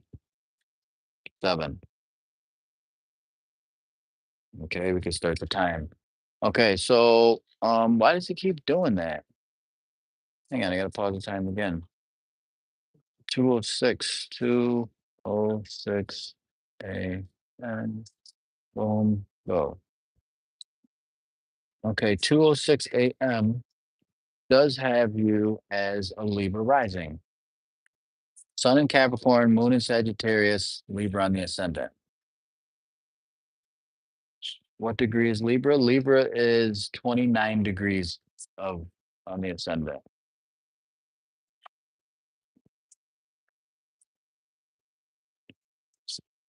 Does that track for you?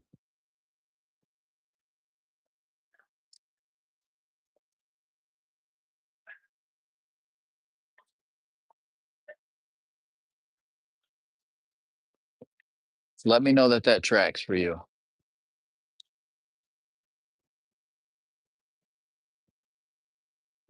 You asked me what degree. It's 29. I have 29 degrees, 48 arc minutes. It should be accurate if the information is correct. Okay, perfect. Thank you so much. Okay, so you're in a 10th house perfection. This is the 10th house here, right? And um when it comes to the 10th house has to do with the career.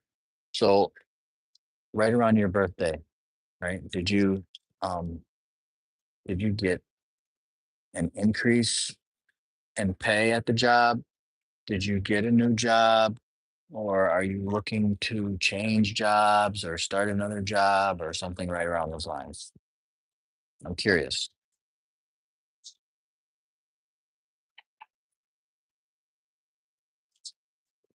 This is a way to check, verify. that we're on the right course. And the spiritual aspect? Okay, very well. Um, it's interesting.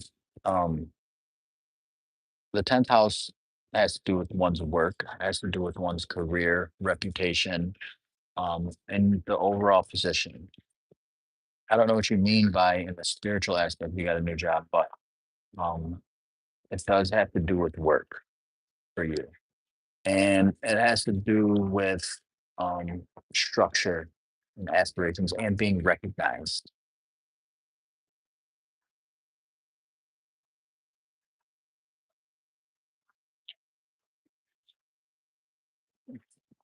Okay. This is what the 10th house themes surrounding the 10th house have to do with one's public image.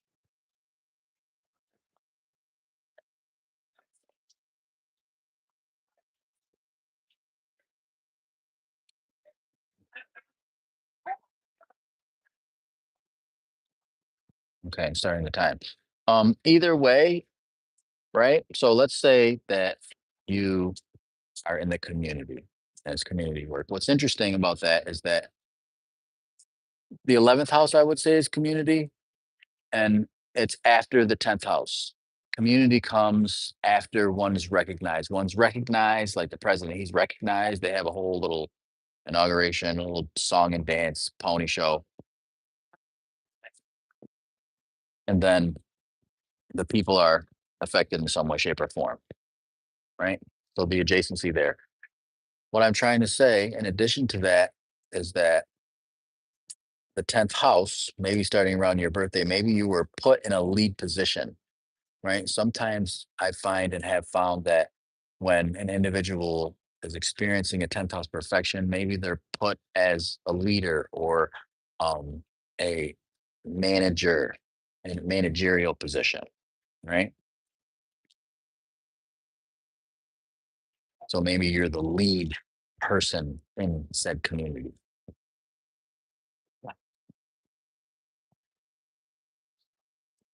right? And even if none of that is actually happening in real time, it still is a state or status. It is a status that um, is shown in your cosmic cycle, your cosmic blueprint, if you will, right? Um, Leo, no, actually, Cancer is the sign that rules your 10th house cusp, but Leo is the midheaven. So we could look at that in two different lights. We could look at that as emotionally, your status in regards to your emotional status and your feelings ever since your in your inner base, your uh internal emotion around your birthday with taking a lead position, being comfortable with taking the lead, not only with the spiritual work, also with yourself and your home and your family and recognizing your worth and in your relationships. And in addition, also with your day-to-day communication, this lead work or spiritual work or however it is that you looked at yourself from an emotional state has highlighted your communication, your mindset, right? Which energetically um, correlates to how you communicate to other people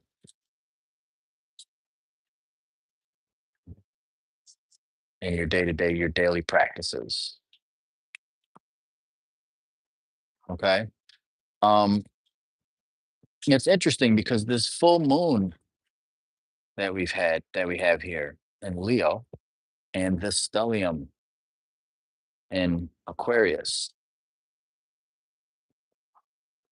highlights in your chart, it highlights the fifth house and it highlights the 11th house. But because you're 29-degree Libra ascendant, most of your cusp are 29 degrees, which means that mostly the next sign, even though you're a Libra rising, most of Scorpio is in the first house. Even though you have 29-degree Scorpio on the second house cusp, most of Sagittarius is there. So when it comes to your chart, we can see that there's two layers to the reading, if you will. So with Libra on the ascendant at 29 degrees, and puts Aquarius 29 degrees in the fifth house, right? So it highlights not only your home life, but it also highlights your self-expression. Is what this stellium here that's happening. It highlights the fourth house and the fifth house, which is your home life, your internal base, and your self-expression, your inner child as well. And so the full moon then also highlights two different areas. It highlights the 11th house, and it also highlights the 10th house, which is the career, a lead role, and like you said, community, and also networking as well, right? There's a great deal of networking that takes place, or that's amplified, or that um, you paying attention to your networks and people and community a lot more, then brings a whole lot more communication, a lot more information, and activity in regards to you being able to be in this position of the leader or the organizer.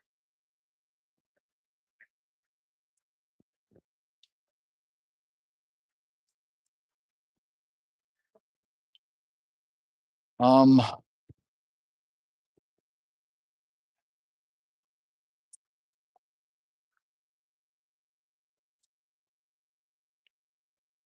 what else do we have here? We also have, it looks like you have Mars in Aquarius. Interesting. So I want to share with you that this right here, this stellium in Aquarius, right? I've talked to you, I've shared with you that Aquarius in your chart it's in the fifth house, but it's also the fourth and the fifth house, right? If my fingers were the Aquarius sign, it's situated just like similarly to like this. So most of Aquarius is in the fourth house. Um, but what I'm getting at is that Mars here, you might be able to see. I hope you can see that Mars is in Aquarius at 7 degrees. When you were born, Mars was at 4 degrees Aquarius. So that's something that pops out to me in the astrological chart, and it can be interpreted as activity in regards to um, impulses. It can be interpreted as an energy that takes place where there's a lot more force, a little more force that's used in the home environment, as well as with the way in which you express yourself. It also points to confidence as well. Um, the flip side to that is that if it's not regulated and balanced, sometimes we can make decisions hastily, right? Like moving too fast, sorts. It could cause a significant issue. And so I would encourage you to maybe look at that with inside of yourself. Does that make sense?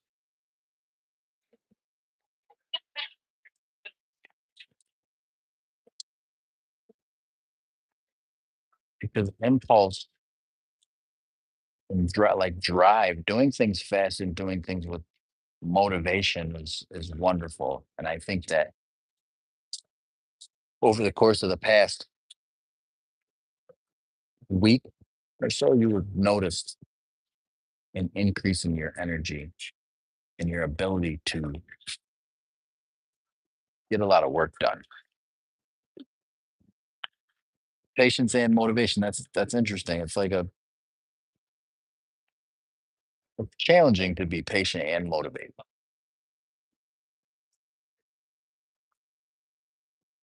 but practicing patience simultaneously as you're motivated, or doing things with drive and ambition, but moving with a patient, is the energy where a lot of work can get done.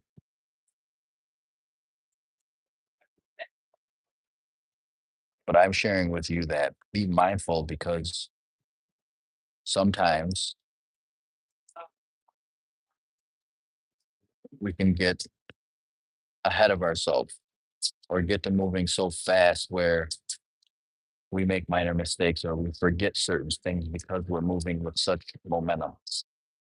So taking pauses. This goes back to what I was saying in the beginning of the year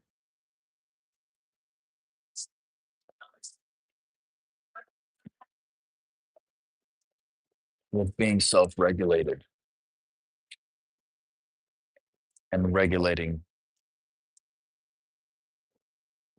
self-regulation, quite simply, which has to do with the nervous system, the parasympathetic nervous system specifically.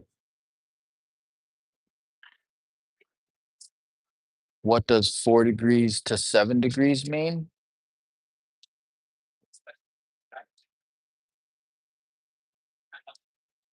4 degrees to 7 degrees is a range. Um, I'm not sure exactly what you're asking, but are you talking about this 3 degrees to 7 degrees? If you're talking about any place in the chart, so each zodiac sign has 30 degrees.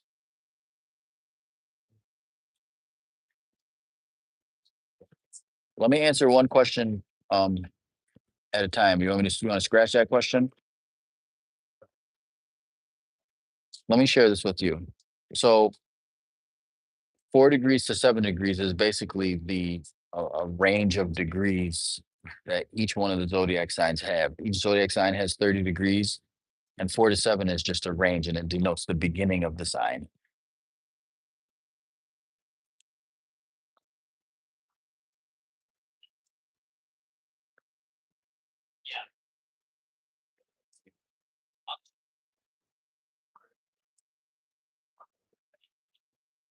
I don't recall saying that at your time of birth it was 4. What was 4?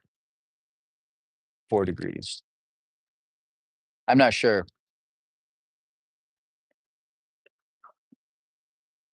No, at the time that you were born, Mars was at 3 degrees.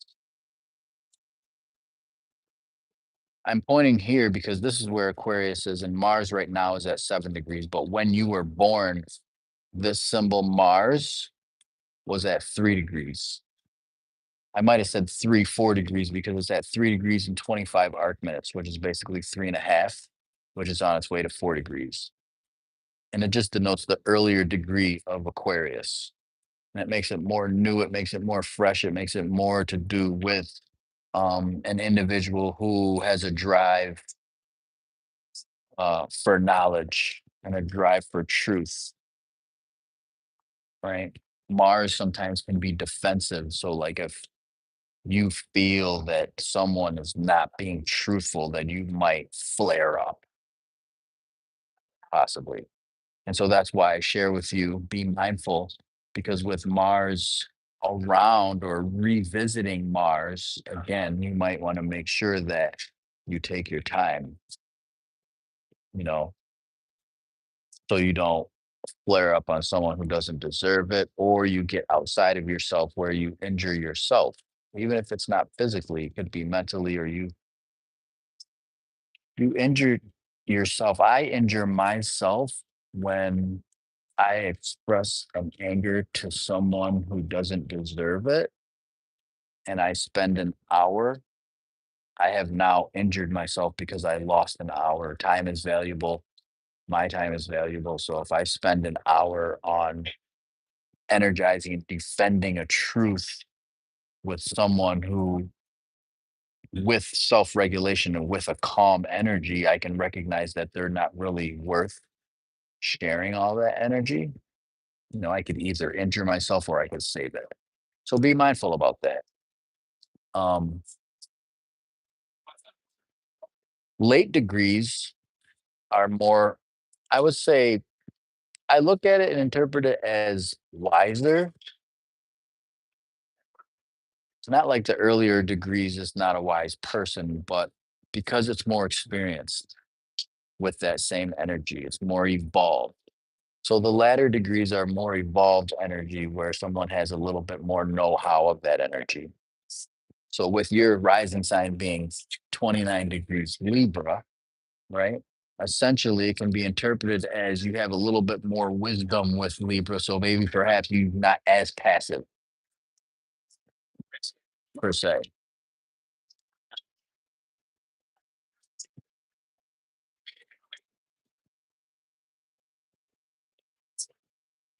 Maybe not as passive, maybe a little bit more wisdom with um, the way you negotiate and the way you contract or the way that you create balance with you and um, your relationships. Um, that is 15 minutes, the brightest. Is your friend Natalie still there with you?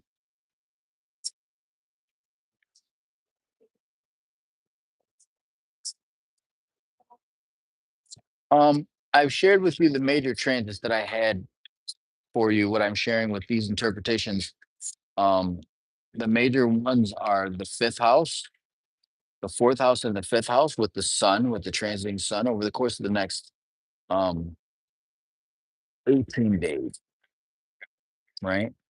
It's the themes surrounding your living experiences, the relationships inside the home, your mothering, your motherhood, your mother, how you were raised, and your internal or emotional base.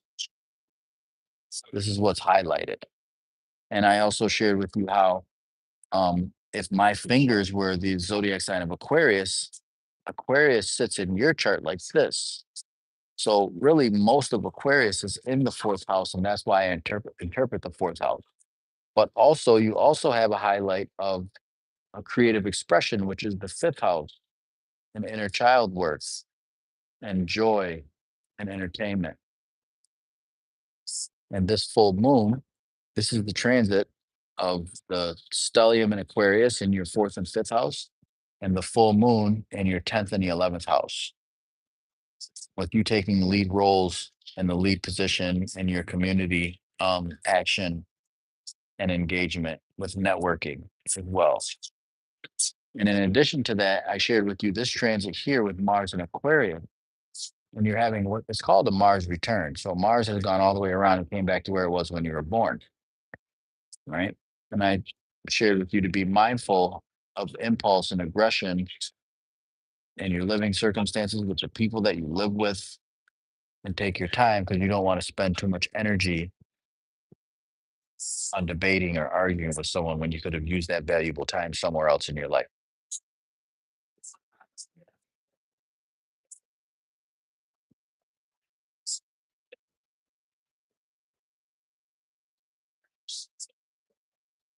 Thank you so much. I appreciate the Cash App and the donation.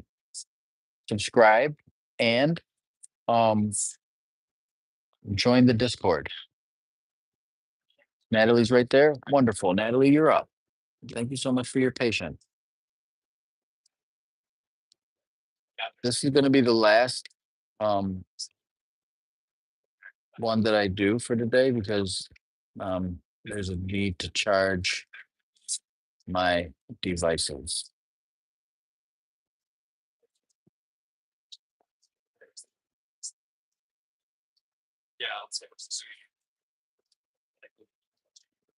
All right, let's pull this up here.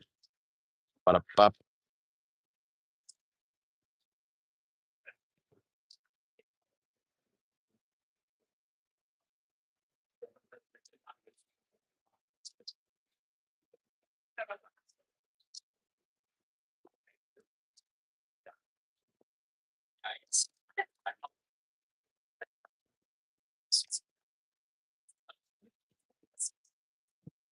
Wonderful.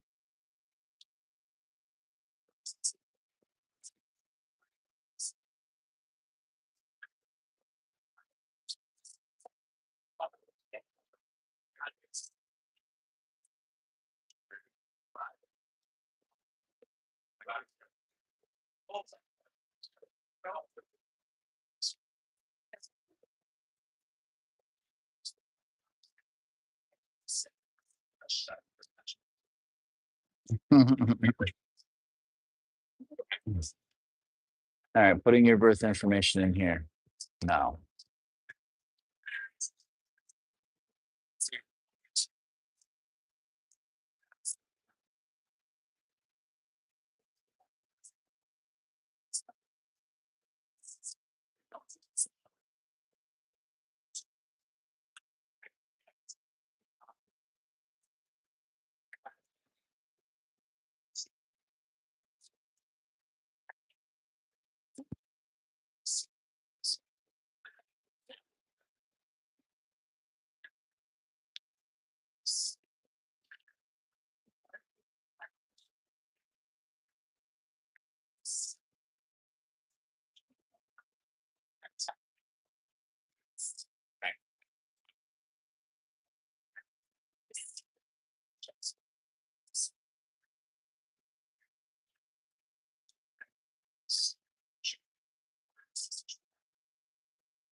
Okay, so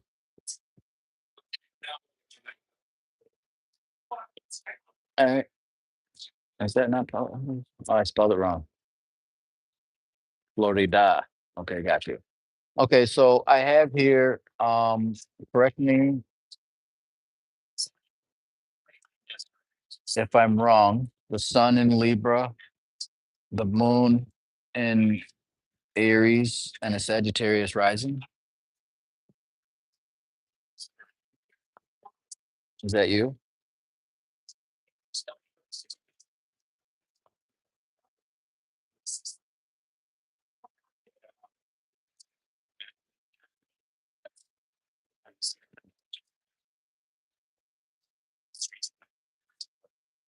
Oh, you're both the same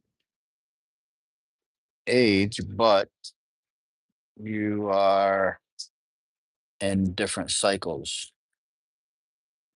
So the brightest, you are in your 10th house perfection, but Natalie, you're gonna be in your 10th house perfection, but on your birthday. So you're in the ninth house perfection now.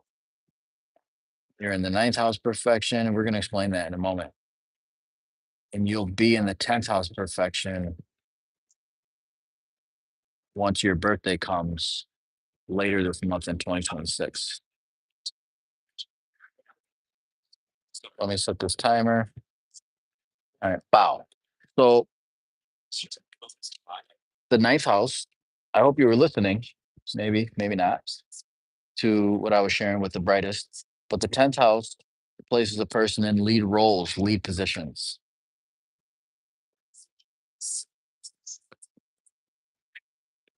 But you're currently in the ninth house perfection. Interesting. And you have Mars in the ninth house in Leo. I wonder what's bothering you. What's got you all worked up, Natalie? That's pretty interesting. I was just talking about Mars and the Mars return with the brightest. And now we pull up your chart and we look and see you have Mars and Leo. Something about the two of you together, something about the two. Not only are you the same age, but you both have your Marses are in opposite signs. What does that mean? To me, even though I know nothing about you or in that, it could potentially be interpreted as an aspect that where two people inspire one another. They put you each put the battery in the back of each other, right? There's like a friendly competition that goes on between the two of you. You know, Natalie motivates the brightest, and the brightest motivates Natalie, and vice versa. And you know, we were constantly talking about what motivates us energetically. And I ask you what's bothering you now because the moon is currently full in Leo at 13 degrees. And so you having Mars in Leo highlights that Mars, highlights that the energy of impulse, the energy of drive, the energy of being motivated. That's what pops out to me right away in the chart. That's what pops out to me immediately. Another thing that pops out to me immediately is, um, if this is your chart, the Sun in Libra is there's so much there with Libra, some heavy hitters there. You have Saturn and Jupiter on each side of the Sun, which makes so most people who are Libras, um, I think that there's a passive aggressive sometime nature or path of least resistance energy with Libras because Libra is the sign of relationships. And Libra wants things to be relatable. It wants things to be balanced. It wants things to be peaceful. This is the nature of Libra. Libra is an air sign, so it deals with the intellect. However, in your chart, Saturn and Jupiter are there. There's something that I'm recognizing. So it builds for, and Saturn does the best, it performs the best in Libra. So it makes for you to be an individual who has been placed in positions of authority already, like a lead role, manager, like just the similar thing that I shared with the brightest. That's interesting that the two of you motivate each other. I don't know if you motivate. I think you guys motivate each other, and I think you're very, very similar. And I think you, Natalie, are actually the one who has been through these positions, these lead roles, and maybe you can identify with the brightest being in these lead roles. Interesting. So, um, you are in, did I say what? Yeah, you're in the ninth house going into the 10th house. So, in the ninth house for most of your year until your birthday, the ninth house is the house of philosophy. It's the house of education. It's the house of um, mental expansion, right? And it also has to do with how people communicate to you, right? Is something that is has been very important over the course of this year, ever since your last birthday, right? In 2025, right? Up to now, right? So we have that layer there. And Mars in Leo makes for maybe some heated discussions, maybe people either inspire you or they push you to a point where you're able to use or you get an opportunity to use accumulated learnings, maybe, which means or can be expressed and explained, interpreted as utilizing what you've learned earlier in your life to the battleground when it comes to negotiations and communicating with others.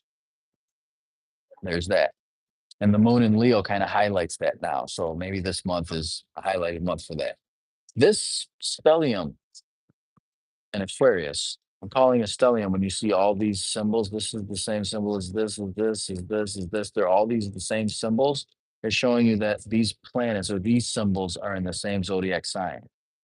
And so what I'm interpreting is these planets in this sign of Aquarius right now, and it having an impact on you in regards to your mindset and your mind.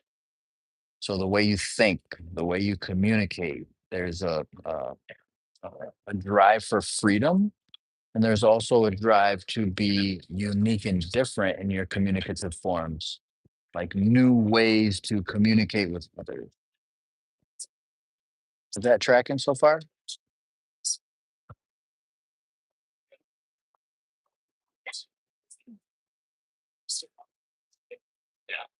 Testing, testing. Can you hear me? Testing, testing. Okay, perfect. So, um,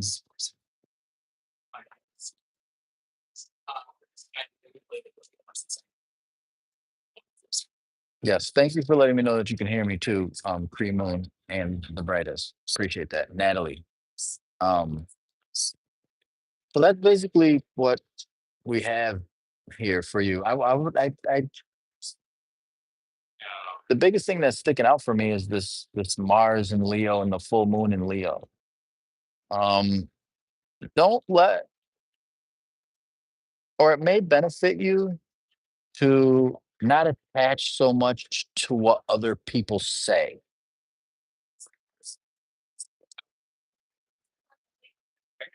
And I say that because the ninth house is the house that deals with education and learning. So essentially, you're learning how to deal with the shit that or the things that other people say, right? And sometimes it pisses you off. Maybe whether you say anything about it or not, that's neither here nor there. The ninth house is the house that deals with other people's communication. I talked earlier, if you were here, you were listening. I was talking about how the eighth house is other people's money and the worth and the value of others, right? As opposed to the worth and the value that you place on yourself. The ninth house is the communication in others, and it is across the street from the communication that you have with yourself and that emanates from yourself. And so there's a highlight there with this is access here of yourself and other people. And in addition to you being in this perfection, this house, this year of perfection, which energetically can be interpreted as you experiencing other people's communication, new experiences, and this full moon highlighting other people's communication. It's kind of like it's kind of an overlapping, if you will, of testimonies that point to themes surrounding other people and the stuff that they say. And with that, I'm saying don't let it get the best of you. Don't attach to it. That's one of the biggest things. But I think that you have um, more than enough wisdom and control to be able to manage that. But it still shows up though.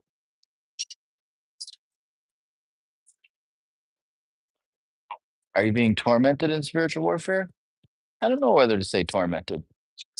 Maybe we could say tormented energetically because the moon is in Leo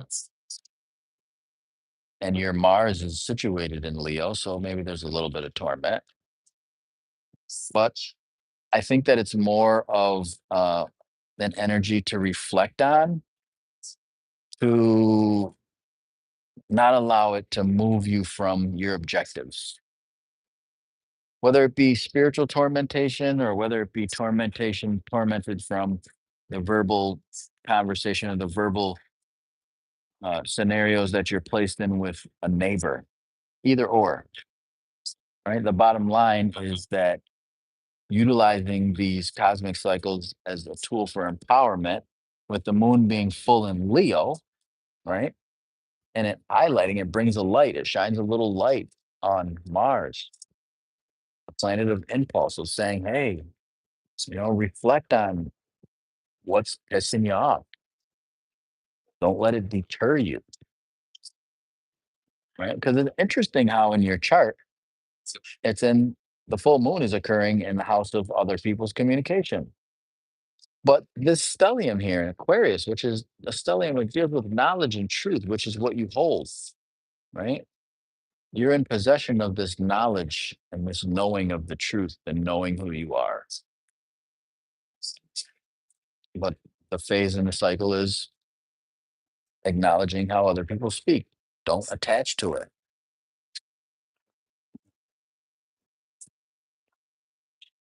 Um, that's what I have for you. I want to take this time to thank all of you that are here and that are not here. I would love to come back and do some more deep dive interpretations with you today. I'm going to charge my devices, get some apple juice.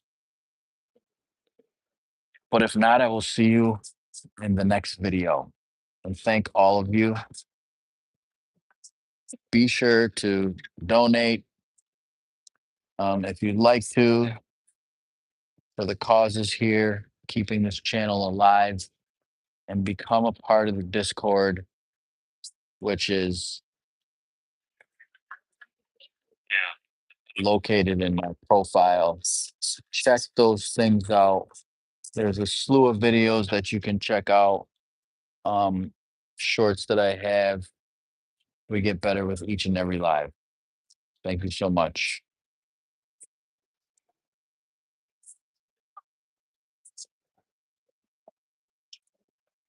Thank you for the subscription. Thank you for the subscribes. The subscribes and the subscriptions are the same. I'll be back.